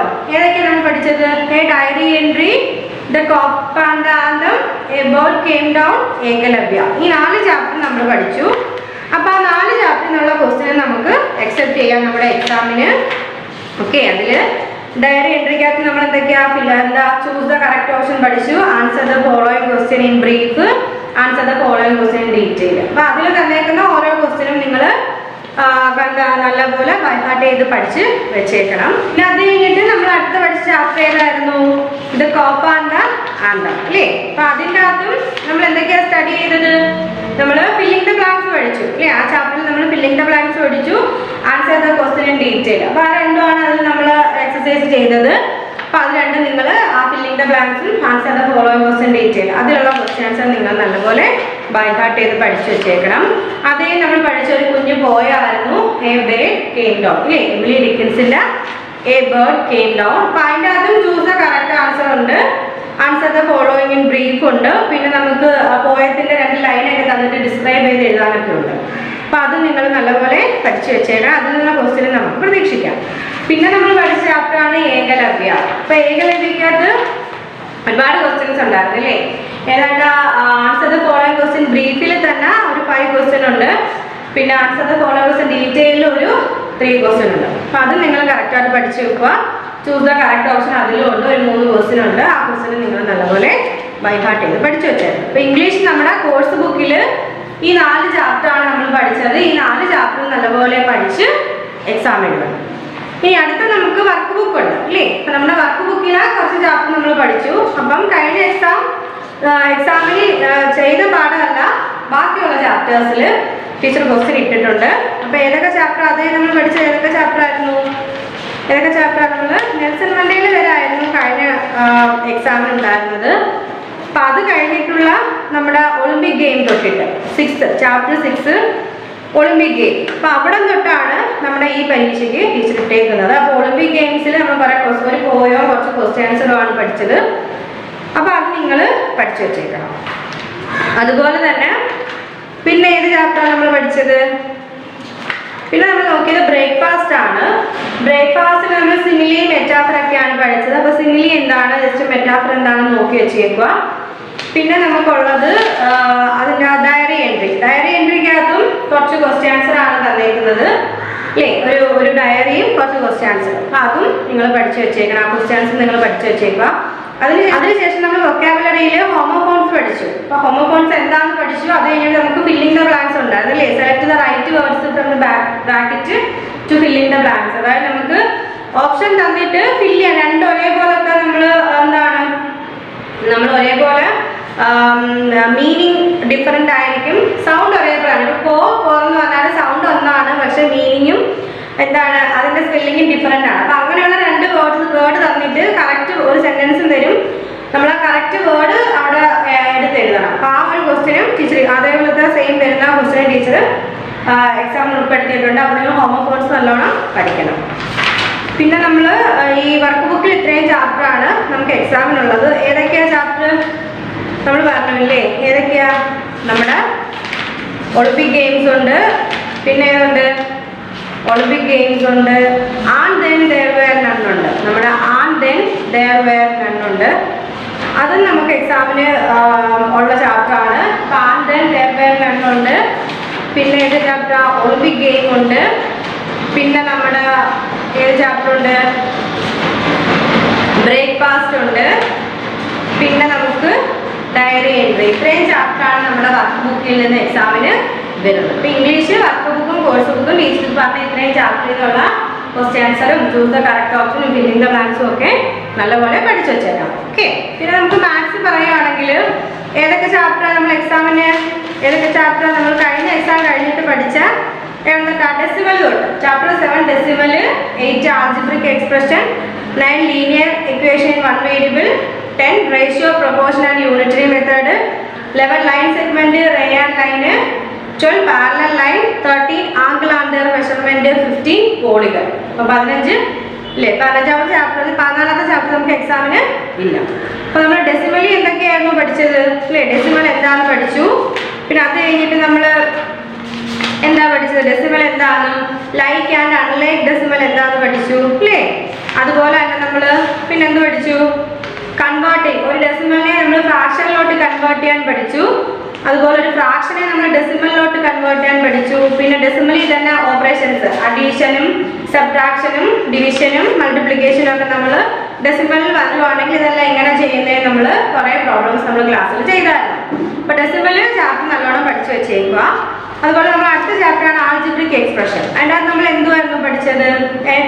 ഓപ്പറേഷൻ പറയാൻ ലിറ്ററൽ ആൻഡ് നമ്പേഴ്സും ലിറ്ററൽസും വരുമ്പോഴുള്ള ഓപ്പറേഷൻ നമ്മൾ ചെയ്യാൻ പഠിച്ചു. ഇത്ര ഡിവിഷൻ പഠിച്ചു, സബ്ട്രാക്ഷൻ പഠിച്ചു, മൾട്ടിപ്ലിക്കേഷൻ പഠിച്ചു, അഡീഷൻ്റെ പ്രോബ്ലംസും നമ്മൾ ചെയ്തു. പിന്നെ ആൾജിബ്രിക് എക്സ്പ്രഷൻ, അതായത് എന്താ നമുക്കൊരു ആൾജിബ്രിക് എക്സ്പ്രഷൻ്റെ പ്രോബ്ലം തന്നാൽ അതെങ്ങനെയാണ് സോൾവ് ചെയ്യുന്നതെന്നും പിന്നെന്താണ് നമ്മൾ പഠിച്ചത്? ടൈപ്പ് പഠിച്ചു. Various type of algebraic expression നമ്മൾ പഠിച്ചായിരുന്നു. പിന്നെ ഓപ്പറേഷൻ ആണ് ആൾജിബ്രിക് എക്സ്പ്രഷൻ നമ്മൾ ചെയ്തതാണ്, കുറേ പ്രോബ്ലംസ് ചെയ്തായിരുന്നു. ഇങ്ങനെ കുറേ കണക്കുകൾ നമ്മൾ അതിൽ ചെയ്തു. അടുത്ത chapter linear equation one variable, ഒരു വേരിയബിൾ ഉള്ള ലീനിയർ ഇക്വേഷൻ്റെ പ്രോബ്ലംസ് ആണ് നമ്മൾ പഠിച്ചത്. അത് വളരെ എളുപ്പമാണ്. അതായത് ലീനിയർ ഇക്വേഷൻ നമ്മൾ ട്രയൽ ആൻഡ് എറർ മെത്തേഡ് ഉപയോഗിച്ച് സോൾവ് ചെയ്യാൻ പഠിച്ചു. പിന്നെ സിസ്റ്റമാറ്റിക് മെത്തേഡ്, ഒരു ഇക്വേഷൻ സോൾവ് ചെയ്യുന്നതിനുള്ള സിസ്റ്റമാറ്റിക് മെത്തേഡിലൂടെ അതെങ്ങനെ സോൾവ് ചെയ്യാന്നുള്ളത് നമ്മൾ പഠിച്ചായിരുന്നു. പിന്നെ ആപ്ലിക്കേഷൻസ് ഓഫ് ഇക്വേഷൻ, ഈ നമ്മൾ പഠിച്ച കാര്യങ്ങളെല്ലാം ഒരു ഇക്വേഷനിൽ അപ്ലൈ ചെയ്തിട്ട് നമ്മൾ ആ പ്രോബ്ലം സോൾവ് ചെയ്യാനായിട്ട് നമ്മൾ പഠിച്ചു. ഇനി അടുത്ത ചാപ്റ്ററാണ്. അതിൻ്റെ ഈ ഓരോ ചാപ്റ്ററിൻ്റെയും ബാക്കിൽ CC ടെസ്റ്റ് പേപ്പർ ഉണ്ട്. CC ടെസ്റ്റ് പേപ്പർ എന്ന് പറഞ്ഞ് കൊടുത്തിട്ടുണ്ട്. അതിൻ്റെ അകത്തുള്ള മിക്ക പ്രോബ്ലംസും നമ്മൾ ചെയ്തതാണ്. ഫില്ലിംഗ് ദ ബ്ലാങ്ക്സ് ആയാലും ചൂസ് ദ കറക്റ്റ് ആൻസർ ആയാലും ഒക്കെ നമ്മൾ ചെയ്തതാണ്. ട്രൂ ഓർ ഫാൾസ് ഒക്കെ നമ്മൾ പഠിച്ചതാണ്. അപ്പോൾ അതെല്ലാം നിങ്ങൾ പഠിച്ചു വെച്ചോണം. ഓരോ ചാപ്റ്ററിൻ്റെയും ബാക്കിൽ CC ടെസ്റ്റ് പേപ്പർ എന്ന് പറഞ്ഞ് കൊടുത്തിട്ടുണ്ട്. അപ്പോൾ അതിൻ്റെ അകത്ത് ഫില്ലിംഗ് ദ ബ്ലാങ്ക്സ് വരുന്നുണ്ട്, ട്രൂ ഓർ ഫാൾസ് വരുന്നുണ്ട്, പിന്നെന്താണ് ചൂസ് ദ കറക്റ്റ് ഓപ്ഷൻ വരുന്നുണ്ട്, വൺ വേർഡ് വരുന്നുണ്ട്. അപ്പോൾ ഇതെല്ലാം നിങ്ങൾ പഠിച്ചു വെച്ചേക്കാം. നമ്മുടെ എക്സാമിന് ഫില്ലിംഗ് ദ ബ്ലാങ്ക്സും ട്രൂ ഓർ ഫാൾസ് ഒക്കെ എഴുതാനായിട്ട് കാണും. അപ്പോൾ ഓരോ ചാപ്റ്റർ കഴിയുമ്പോഴുള്ള ആ CC ടെസ്റ്റ് പേപ്പർ നിങ്ങൾ പഠിച്ചു വെച്ചേക്കണം. പിന്നെ റേഷ്യോ പ്രൊപ്പോർഷൻ യൂണിറ്ററി മെത്തേഡ്. എന്താണ് റേഷ്യോ നമ്മൾ പഠിച്ചു, എന്താണ് പ്രൊപ്പോർഷൻ എന്ന് പഠിച്ചു, അതിൻ്റെ കുറേ പ്രോബ്ലംസ് ചെയ്തു. യൂണിറ്ററി മെത്തേഡ് എന്താണ്, അതിൻ്റെ കുറച്ച് പ്രോബ്ലംസ് നമ്മൾ ചെയ്തായിരുന്നു ഇല്ലേ. അതിൻ്റെയും ബാക്കിൽ CC ടെസ്റ്റ് പേപ്പർ ഉണ്ടോ? അല്ല, അതിൻ്റെ ബാക്കിൽ കുറച്ച് CC ടെസ്റ്റ് പേപ്പർ ഉണ്ട്. അപ്പോൾ അതിൻ്റെ അകത്തെ ഫില്ലിൻ്റെ ബ്ലാങ്ക്സും ചൂസ് ദ കറക്റ്റ് ആൻസറും ട്രൂ ഓർ ഫാൾസ് ഒക്കെ നമ്മൾ പഠിച്ചതാണ്. ഇനി line segment, ray and line. അതിൽ നമ്മൾ ലൈൻ എന്താണെന്ന് പഠിച്ചു, ലൈൻ സെഗ്മെന്റ് എന്താണെന്ന് പഠിച്ചു, റേ എന്താണെന്ന് പഠിച്ചു ഇല്ലേ. ഒരു ലൈൻ വരയ്ക്കാനും ഒരു ലൈൻ മെഷർ ചെയ്യാനും ഒക്കെ നമ്മൾ സ്കെയിൽ ഉപയോഗിച്ച് മെഷർ ചെയ്യുന്ന രീതിയൊക്കെ നമ്മൾ പഠിച്ചു. ലൈൻ സെഗ്മെന്റ്, റേയും ലൈനും തമ്മിലുള്ള ഡിഫറൻസ് എന്തൊക്കെയാണെന്നുള്ളത് നമ്മൾ പഠിച്ചു.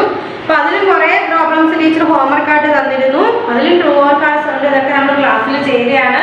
അതെല്ലാം നിങ്ങൾ നല്ലപോലെ ചെയ്ത് പഠിച്ച് വെച്ചേക്കണം. ഇനി പാരലൽ ലൈൻസ് നമ്മൾ പഠിച്ചു അല്ലേ. സമാന്തര രേഖകൾ എന്താണ്, അത് നമ്മൾ എങ്ങനെ വരയ്ക്കും, അത് നമ്മൾ എങ്ങനെ മെഷർ ചെയ്യും, ഈ കാര്യങ്ങളൊക്കെ നമ്മൾ ആ ചാപ്റ്ററിൽ പഠിച്ചു. പിന്നെ angles and their measurement. Angle എന്താണ്, അതിനെ നമ്മൾ എങ്ങനെ മെഷർ ചെയ്യുന്നു, ഒരു പൊട്രാക്ടർ ഉപയോഗിച്ച് ആംഗിളിനെ നമ്മൾ എങ്ങനെ വരയ്ക്കും, ആ പൊട്രാക്ടർ ഉപയോഗിച്ച് ആംഗിൾ നമ്മൾ എങ്ങനെ മെഷർ ചെയ്യും, ഈ കാര്യങ്ങളൊക്കെയാണ് നമ്മൾ ആ ചാപ്റ്ററിൽ സ്റ്റഡി ചെയ്യുന്നത്. അടുത്ത ചാപ്റ്ററാണ് പോളിഗൺ എന്ന് പറയുന്നത്. ഓക്കെ, പോളിഗൺ എന്ന് വെച്ചാൽ അതിൽ വളരെ സിമ്പിൾ ആയിട്ടുള്ള ചാപ്റ്ററാണ്. എന്താണ് പോളിഗൺ എന്ന് പഠിക്കുന്നുണ്ട്. അതുപോലെ തന്നെ നമ്മൾ ഈ ടൈപ്പ് ഓഫ് പോളിഗൺ, അതായത് എന്താ ട്രയാങ്കിള്, ക്വാഡ്രിലാറ്ററൽ, ഹെക്സജൻ, ഹെപ്റ്റോജൻ, അപ്പോൾ അങ്ങനെ കുറേ പോളിഗൺസിൻ്റെ ടൈപ്പും അതിൻ്റെ പ്രത്യേകതയും നമ്മൾ എന്താണ് പിക്ചറോട് കൂടി നമ്മൾ പഠിക്കുന്നുണ്ട്. ഇതിനകത്ത് വളരെ കുറച്ച് എക്സസൈസ് മാത്രമേ ഉള്ളൂ. അതിൽ ട്രൂ ആർട്ടിലെ ഫില്ലിംഗ് ദ ബ്ലാങ്ക്സ് ഉണ്ട്. അപ്പോൾ അതെല്ലാം നല്ല രീതിയിൽ പഠിച്ചു വെച്ചിരിക്കണം. അപ്പോൾ മാത്സിൽ നിന്ന് ഇത്രയും ചാപ്റ്ററാണ് വരുന്നത്. ഇതിലെല്ലാം മിക്ക പ്രോബ്ലംസും, ടെക്സ്റ്റിൽ കിടക്കുന്ന മിക്ക പ്രോബ്ലംസും നമ്മൾ ക്ലാസ്സിൽ ചെയ്തതാണ്. ബാക്കിയുള്ള നിങ്ങൾ ഹോംവർക്കായിട്ടും ചെയ്തതാണ്. അപ്പോൾ എല്ലാം നല്ലപോലെ ടെക്സ്റ്റിൽ കിടക്കുന്ന പ്രോബ്ലംസ് ഒക്കെ നല്ലപോലെ ചെയ്ത് പഠിക്കുക. എന്തെങ്കിലും ഡൗട്ട് ഉണ്ടെങ്കിൽ ടീച്ചറിനോട് ചോദിച്ചാൽ മതി. അടുത്ത നമ്മൾ ബേസിക് സയൻസ് ആണ്. ബേസിക് സയൻസിൽ ഏതൊക്കെ ചാപ്റ്റർ എക്സാമിനെന്നും ടീച്ചർ പറഞ്ഞായിരുന്നു. എബൌട്ട് ഫ്ലവറിംഗ് പ്ലാന്റ് ഉണ്ട്, മൂവ്മെന്റ് ഓഫ് ദ ബോഡി, പിന്നെ മോഷൻ, ലൈറ്റ്. ഈ 4 ചാപ്റ്ററാണ് നമുക്ക് എക്സാമിന് വരുന്നത്. അതിൽ എബൌട്ട് ഫ്ലവറിംഗ് പ്ലാന്റിൽ എന്തൊക്കെയാണ് നമ്മൾ പഠിച്ചത് ഇല്ലേ. പൂക്കുന്ന പ്ലാന്റിനെ, സസ്യങ്ങളെ കുറിച്ചാണ് നമ്മൾ ആ ചാപ്റ്ററിൽ പഠിച്ചത്. അതിൽ നമ്മളൊരു പ്ലാന്റ്, ടൈപ്പ് ഓഫ് പ്ലാന്റ് പഠിച്ചു. ഹർബ്സ്, ഷബ്സ്, ട്രീസ് എന്ന് പറഞ്ഞ ടൈപ്പ് ഓഫ് പ്ലാന്റ് നമ്മൾ പഠിച്ചു. പിന്നെ എന്താണ് ഒരു പ്ലാന്റ് എടുക്കുകയാണെങ്കിൽ അതിന്റെ പ്രധാനപ്പെട്ട ഭാഗങ്ങൾ റൂട്ട്, സ്റ്റെം, ലീഫ്. അപ്പം പാർട്സ് ഓഫ് പ്ലാന്റ് ഇല്ലേ. ഒരു പ്ലാന്റിന്റെ പല പാർട്സുകൾ, റൂട്ടുണ്ട്, സ്റ്റെം ഉണ്ട്, അതുപോലെ തന്നെ പിന്നെന്താ റൂട്ട്, സ്റ്റെം, ലീഫ്, അങ്ങനെ ഓരോ പാർട്ടായിട്ട് നമ്മൾ പ്രത്യേകം സെപ്പറേറ്റ് ചെയ്ത് പഠിച്ചു. ആ ഓരോ പാർട്ടിന്റെയും ഫംഗ്ഷൻ പഠിച്ചു അല്ലേ. അങ്ങനെയുള്ള കുറേ ലീഫ് എന്താണ്, ലീഫിന്റെ ഫംഗ്ഷൻ എന്താണ്, ഫ്ലവർ, ഓരോ പാർട്സ് എടുത്തിട്ട് നമ്മൾ പ്രത്യേകം പഠിച്ചു. ഓരോ പാർട്സിന്റെയും ഫംഗ്ഷനും ഒക്കെ നമ്മൾ പഠിച്ചു. അപ്പോൾ ആ ചാപ്റ്ററിലും എക്സസൈസിൽ കിടക്കുന്ന ഫില്ലിംഗ് ദ ബ്ലാങ്ക്സ് ഉണ്ട്, ചൂസ് ദ കറക്റ്റ് ഓപ്ഷൻ ഉണ്ട്, ക്വസ്റ്റ്യൻസ് ഉണ്ട്. അപ്പോൾ അതെല്ലാം നിങ്ങൾ നല്ലപോലെ പഠിച്ചു വെച്ചേക്കണം. അടുത്ത ചാപ്റ്ററാണ് 10ാമത്തെ chapter, movement of the body. Movement of the body എന്താണ്, നമ്മൾ സ്കെൽറ്റൽ സിസ്റ്റത്തെ കുറിച്ചാണ് മെയിനായിട്ട് പഠിക്കുന്നത് അല്ലേ. സ്കെൽറ്റൽ സിസ്റ്റത്തിന്റെ ഫംഗ്ഷൻ, ഇഞ്ചുറി എന്താണ്, സ്കൾ എന്താണ്, അതുപോലെ തന്നെ സ്പൈൻ, റിബ്കേജ്, ഓരോ ബോണിനെയൊക്കെ കുറിച്ച് നമ്മൾ അതിൽ പഠിക്കുന്നുണ്ട്. പിന്നെ മൂവ്മെന്റ് എന്താണ്, പലതരത്തിലുള്ള മൂവ്മെന്റ്, അപ്പോൾ അതെല്ലാം നമ്മൾ പഠിക്കുന്നുണ്ട്. നമ്മൾ എന്താണ് ഫിഷ്, സ്നേക്ക്, അങ്ങനെ അപ്പോൾ ഓരോന്നിൻ്റെയും മൂവ്മെന്റുകളെ കുറിച്ച്, ഇൻസെക്റ്റിന്റെ മൂവ്മെന്റ്, അതായത് വെർട്ടബ്രേറ്റ്സിന്റെയും ഇൻവെർട്ടബ്രേറ്റ്സിന്റെയും മൂവ്മെന്റ് നമ്മൾ പഠിച്ചു ഇല്ലേ. കശേരുക്കളുള്ള അല്ലെങ്കിൽ നട്ടലുള്ള ആ ഒരു ജീവികളെ കുറിച്ചും, അതുപോലെ തന്നെ അതില്ലാത്ത കശേരുക്കളുള്ള ജീവികളൊന്നും ഇല്ലാത്ത, അതായത് വെർട്ടബ്രേറ്റ്സിന്റെ മൂവ്മെന്റും ഇൻവെർട്ടബ്രേറ്റ്സിന്റെ മൂവ്മെന്റും പഠിച്ചു. വെർട്ടബ്രേറ്റ്സിന്റെ മൂവ്മെന്റ് ആണപ്പോൾ സ്നേക്ക് പഠിച്ചു, അതുപോലെ തന്നെ ഫിഷിന്റെ മൂവ്മെന്റ് പഠിച്ചു, നമ്മൾ ബേർഡ്സിന്റെ മൂവ്മെന്റ് പഠിച്ചു. ഇൻവെർട്ടബിൾ മൂവ് ആയിട്ട് എന്തൊക്കെയാണ്, എർത്ത് വർമിന്റെ പഠിച്ചു, ഇൻസെക്റ്റിന്റെ, അതുപോലെ തന്നെ സ്നെയില്, ഇതിന്റെ മൂവ്മെന്റ് നമ്മൾ പഠിച്ചു. അപ്പോൾ അതിന്റെ എക്സസൈസിൽ കുറെ ക്വസ്റ്റ്യൻസ് ഉണ്ട്, ഫില്ലിംഗ് ദ ബ്ലാങ്ക്സ് ഉണ്ട്, ഇല്ലേ, പിന്നെന്താണ് ചൂസ് ദ കറക്റ്റ് ഓപ്ഷൻ ഒക്കെ ഉണ്ട്. അത് നിങ്ങൾ നല്ലപോലെ ബൈ ഹാർട്ട് ചെയ്ത് വെച്ചേക്കണം. അടുത്ത ചാപ്റ്റർ ഏതായിരുന്നു, മോഷൻ. എന്താ, ചലനം. ടൈപ്പ് ഓഫ് മോഷൻ ആണ് മെയിനായിട്ട് നമ്മൾ ആ ചാപ്റ്ററിൽ പഠിച്ചത്. ഏതൊക്കെയായിരുന്നു type of motion? Linear motion ഉണ്ട്, റൊട്ടേഷണൽ മോഷൻ ഉണ്ട്, സർക്കുലർ മോഷൻ ഉണ്ട്, ഓസിലേറ്ററി മോഷൻ ഉണ്ട്, പീരിയോഡിക് മോഷൻ ഉണ്ട്. പിന്നെ different motion at the same day. അപ്പോൾ ഓരോ മോഷൻസും അതിന്റെ എക്സാമ്പിൾസ്. ഇപ്പോൾ സർക്കുലർ മോഷൻ എന്താണ്, അതിൽ നമുക്ക് എന്താണ് എക്സാമ്പിൾ ആയിട്ട് പറയാൻ പറ്റുന്നത്, അതൊക്കെ നമ്മൾ ആ ചാപ്റ്ററിൽ പഠിച്ചു. ടൈപ്പ് ഓഫ് മോഷൻ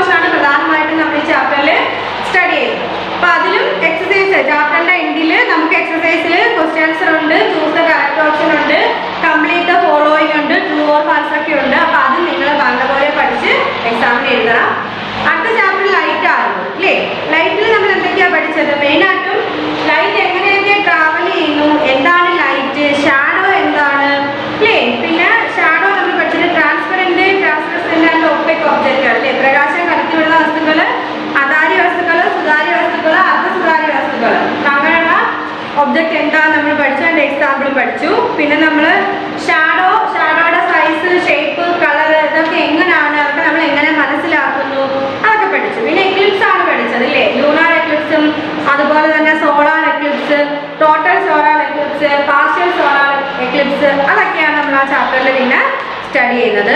പിന്നെ എന്താണ് ഇമേജ്, എന്താണ് റിഫ്ലക്ഷൻ തുടങ്ങിയ കാര്യങ്ങൾ നമ്മൾ ആ ചാപ്റ്ററിൽ പഠിച്ചു. അപ്പോൾ ആ ചാപ്റ്ററിന്റെ ബാക്കിലും എക്സസൈസിൽ എന്തൊക്കെയുണ്ട്, ചൂസ് ദ കറക്റ്റ് ആൻസർ ഉണ്ട്, ആൻസർ ദ ഫോളോയിങ് ക്വസ്റ്റ്യൻ ഉണ്ട്, കംപ്ലീറ്റ് ദ ഫോളോയിങ്, അങ്ങനെ കുറച്ച് കാര്യങ്ങളുണ്ട്. അതെല്ലാം പഠിച്ച് വെച്ചേക്കുക.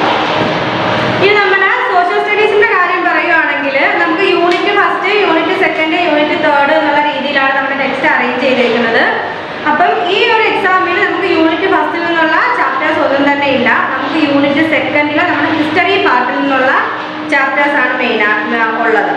അപ്പൊ അതിൽ നമ്മൾ നോക്കുകയാണെങ്കിൽ first cities of the Indian sub continent, 4th chapter തൊട്ടാണ് നമുക്ക് സ്റ്റാർട്ട് ചെയ്യുന്നത്. അതിൽ നമ്മൾ ഇൻഡസ് വാലി സിവിലൈസേഷൻ എന്താണ്, അതിന്റെ ആർക്കിടെക്ചറൽ ഫീച്ചേഴ്സ്, അങ്ങനെയുള്ള കുറേ കാര്യങ്ങൾ പഠിച്ചു. അവിടുത്തെ അഡ്മിനിസ്ട്രേഷൻ, അവിടെ റിലീജിയസ് വർഷിപ്പ്, ഹാരപ്പൻ സിറ്റി, ഗുജറാത്തിലെ ഹാരപ്പൻ സിറ്റീസിനെ കുറിച്ചൊക്കെയാണ് നമ്മൾ അതിൽ പഠിച്ചത്. അപ്പോൾ അതിൻ്റെ ബാക്കിൽ കിടക്കുന്ന ചാപ്റ്റർ എക്സസൈസിലെ ക്വസ്റ്റ്യാൻസിലെല്ലാം ക്വസ്റ്റ്യാൻസറും ഫില്ലിംഗ് ദ ബ്ലാങ്ക്സും ട്രൂ ഓർ ഫാൾസും ചൂസ് ദ കറക്റ്റ് ആൻസറും ഒക്കെ പഠിച്ചു വെച്ചത്. പിന്നെ നമ്മൾ വേദിക് ഏജ് എന്ന് പറഞ്ഞ ചാപ്റ്ററാണ് പഠിച്ചത് അല്ലേ. അതിൻ്റെ നമ്മൾ ഏർലി വേദിക് പീരീഡിനെയും ലേറ്റർ വേദിക് പീരീഡിനെയും കുറിച്ച് പഠിക്കുന്നുണ്ട്. ഏർലി വേദിക് പീരീഡിലുള്ള എന്താണ് അവരുടെ പൊളിറ്റിക്കൽ ലൈഫ് എങ്ങനെയായിരുന്നു, ഓക്യുപ്പേഷൻ എങ്ങനെയാണ്, അവരുടെ റിലീജിയസ് അല്ലേ വിശ്വാസങ്ങൾ എന്തായിരുന്നു, സോഷ്യൽ ലൈഫ് എങ്ങനെയായിരുന്നു. അതുപോലെ തന്നെ ലേറ്റർ വേദിക് പീരീഡ്, ഇപ്പോൾ ലേറ്റർ വേദിക് പീരീഡിൽ ഓക്യുപ്പൻ്റ് അമ്യൂസ്മെന്റ് എങ്ങനെയായിരുന്നു, സോഷ്യൽ ലൈഫ് എങ്ങനെയാണ്, പൊളിറ്റിക്കൽ ലൈഫ് എങ്ങനെയാണ്, ആ തുടങ്ങിയ കാര്യങ്ങളൊക്കെയാണ് നമ്മൾ ആ ചാപ്റ്ററിൽ പഠിച്ചത്. അപ്പോൾ അതിൻ്റെയും ക്വസ്റ്റ്യൻ ആൻസറും ഫില്ലിംഗ് ദ ബ്ലാങ്ക്സും ചൂസ് ദ കറക്റ്റ് ഓപ്ഷൻ ഒക്കെ നിങ്ങൾ പഠിച്ചു വെച്ചേക്കണം. പിന്നെ ഏർലി സ്റ്റേറ്റ് ഇൻ ഇന്ത്യയിലെ ഏർലി സ്റ്റേറ്റിനെ കുറിച്ച് പഠിച്ചപ്പോൾ നമ്മൾ അതിൻ്റെ അകത്ത് എന്തൊക്കെയാണ്, ജനപദ, മഹാജനപദാസ് എന്താന്ന് നമ്മൾ പഠിച്ചു. അപ്പോൾ മഹാജനപദ കാലഘട്ടത്തിൽ എന്താ അവിടുത്തെ രീതികൾ എങ്ങനെയായിരുന്നു എന്നുള്ളത്, പിന്നെ ഈ മഗധയിലെ മൊണാർക്കിയെ കുറിച്ച് അല്ലെ, മൊണാർക്കി സിസ്റ്റത്തെ കുറിച്ച്, റിപ്പബ്ലിക് വാജിയിലെ റിപ്പബ്ലിക്കൻ സിസ്റ്റത്തെ കുറിച്ചൊക്കെയാണ് നമ്മൾ അതിൻ്റെ അകത്ത് പ്രത്യേകം പഠിക്കുന്നത്. അപ്പോൾ ആ ചാപ്റ്റർ നല്ലപോലെ അതിനകത്ത് ക്വസ്റ്റ്യൻസ് ഒക്കെ ടീച്ചർ തന്നിട്ടുണ്ട്, എല്ലാം നല്ലതുപോലെ പഠിച്ചു വെച്ചേക്കണം. നെക്സ്റ്റ് ചാപ്റ്റർ നമ്മുടെ ന്യൂ റിലീജിയസ് ഐഡിയാസ് ആയിരുന്നു അല്ലേ. ന്യൂ റിലീജിയസ് ഐഡിയാസിൽ നമ്മൾ ഉപനിഷത്ത് എന്താണെന്ന് മെയിനായിട്ട് പഠിക്കുന്നുണ്ട്. അതിൽ നമ്മൾ ബുദ്ധിസം അല്ലേ, ബുദ്ധിസം, അതുപോലെ തന്നെ ജൈനിസം, സംഘ, മോൺസ്റ്ററീസ്, ഇതിനെ കുറിച്ചാണ് പഠിച്ചത്. അതെല്ലാം നല്ലപോലെ പഠിച്ചു വെച്ചേക്കണം. ഇനി നമ്മൾ യൂണിറ്റ് തേർഡില് നമ്മുടെ പൊളിറ്റിക്സ് പാർട്ട്, നമ്മളെ ഹിസ്റ്ററി പാർട്ടും പൊളിറ്റിക്സ് പാർട്ടും യൂണിറ്റ് സെക്കൻഡും തേർഡും മാത്രമേ നമ്മുടെ ഈ എക്സാമിൽ ഉൾപ്പെടുത്തിയിട്ടുള്ളൂ. അപ്പോൾ യൂണിറ്റ് സെക്കൻഡിൽ വരുന്ന ചാപ്റ്റർ ഏതൊക്കെയാണ് ടീച്ചർ പറഞ്ഞു. യൂണിറ്റ് തേർഡിൽ വരുന്ന ചാപ്റ്റർ ഏതൊക്കെയാണെന്ന് അറിയാമോ, ഗവൺമെന്റ് തൊട്ടാണ് നമുക്ക് സ്റ്റാർട്ട് ചെയ്യുന്നത്. ഗവൺമെന്റ് നമ്മൾ എന്താണ് ഗവൺമെന്റ് പഠിക്കുന്നുണ്ട്, ഗവൺമെന്റ് കുറേ ഫങ്ഷൻസ് പഠിക്കുന്നുണ്ട്, level of government, type of government, അതൊക്കെയാണ് നമ്മൾ പഠിച്ചത്. അതുപോലെ key element of a democratic government, അതിലെന്തൊക്കെയാണ് നമ്മൾ പഠിച്ചത്, അതായത് ഫീച്ചേഴ്സ് ഓഫ് ഡെമോക്രാറ്റിക് ഗവൺമെന്റ് നമ്മൾ പഠിച്ചു. പിന്നെ ഈ ഒരു എന്തെങ്കിലും കോൺഫ്ലിക്റ്റ് ഒക്കെ ഉണ്ടാകുമ്പോൾ അത് എങ്ങനെ നമ്മൾ റിസോൾവ് ചെയ്യുന്നു എന്നുള്ളത് പഠിച്ചു അല്ലേ. ഗവൺമെന്റ് എങ്ങനെയാണ് അത് റിസോൾവ് ചെയ്യുന്നത്, ആ കാര്യങ്ങളൊക്കെ നമ്മൾ സ്റ്റഡി ചെയ്തതാണ്. അപ്പോൾ അതിൻ്റെ ക്വസ്റ്റ്യൻ ആൻസറും ഫില്ലിംഗ് ദ ബ്ലാങ്ക്സും ചൂസ് ദ കറക്റ്റ് ആൻസർ ഒക്കെ നിങ്ങൾ പഠിച്ചു വെച്ചിരിക്കണം. ഇനി നെക്സ്റ്റ് നമ്മൾ പഠിച്ച chapter how we govern our community അല്ലേ, നമ്മുടെ കമ്മ്യൂണിറ്റി നമ്മൾ എങ്ങനെ ഗവേൺ ചെയ്യുന്നു എന്നുള്ളത്. അതിൽ നമ്മൾ പഞ്ചായത്ത് രാജ് പഠിക്കുന്നുണ്ട്. എന്താ പഞ്ചായത്തിന്റെ ടൈപ്പ്, ഏതൊക്കെ തരത്തിലുള്ള പഞ്ചായത്ത് ഉണ്ടെന്ന് പറഞ്ഞു. അതുപോലെ മുനിസിപ്പാലിറ്റീസിൽ ടൈപ്പ് നമ്മൾ പഠിച്ചു, അതിന്റെ ഫംഗ്ഷൻ പഠിച്ചു, പഞ്ചായത്തിന്റെ ഫംഗ്ഷൻ പഠിച്ചു, ഡിസ്ട്രിക്ട് അഡ്മിനിസ്ട്രേഷൻ എടുത്തു. അപ്പോൾ അവരുടെയും ഫംഗ്ഷനും അവരുടെ ഇൻകമും സോഴ്സും ഒക്കെ നമ്മൾ സ്റ്റഡി ചെയ്തു. അപ്പോൾ അതും എക്സാമിനുണ്ട്. അതിന്റെ ക്വസ്റ്റ്യൻ ആൻസർ എല്ലാം നിങ്ങൾ പഠിച്ചു വെച്ചേക്കണം. ഇനി അടുത്ത നമുക്കുള്ളത് GK ആണ് അല്ലേ.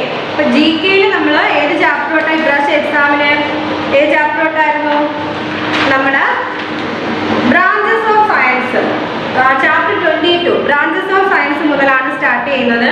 അപ്പൊ അതിൻ്റെ അകത്ത് കുറെ നമ്മൾ സയൻസിന്റെ കുറെ ബ്രാഞ്ചസ്, അതായത് സ്റ്റഡി ഓഫ് സൗണ്ടിനെ നമ്മൾ എന്ത് പേര് പറയും, അക്വാസ്റ്റിക്സ്, അങ്ങനെ ഓരോ ബ്രാഞ്ചസ് ഓഫ് സയൻസ് നമ്മൾ ഓരോ പേരിൽ അറിയപ്പെടുന്നുണ്ട്. അതെന്തൊക്കെയാണെന്ന് പഠിച്ചു. അപ്പൊ അത് നിങ്ങൾ നല്ലപോലെ പഠിച്ചു വെച്ചിട്ടുണ്ട്.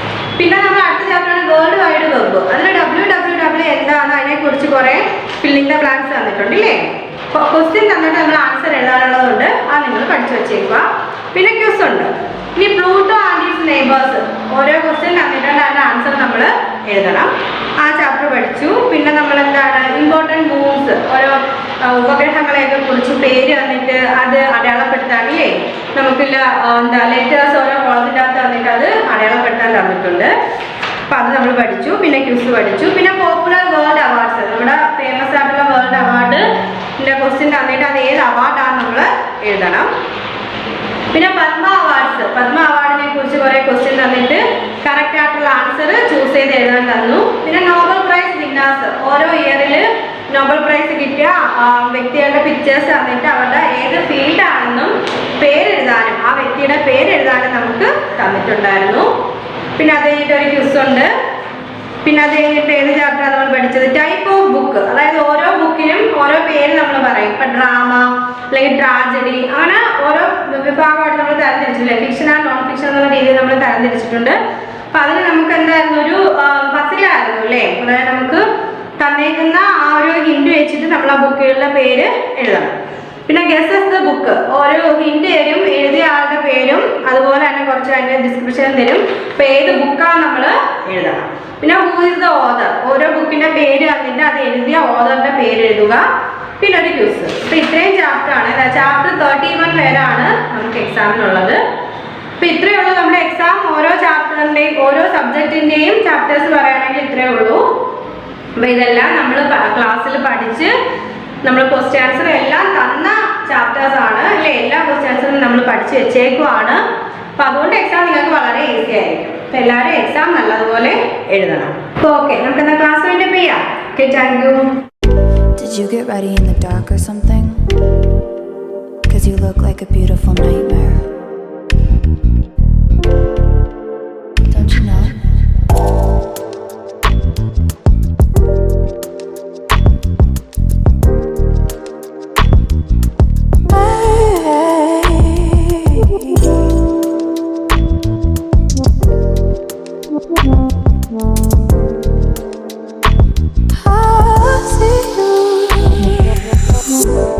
Don't judge me.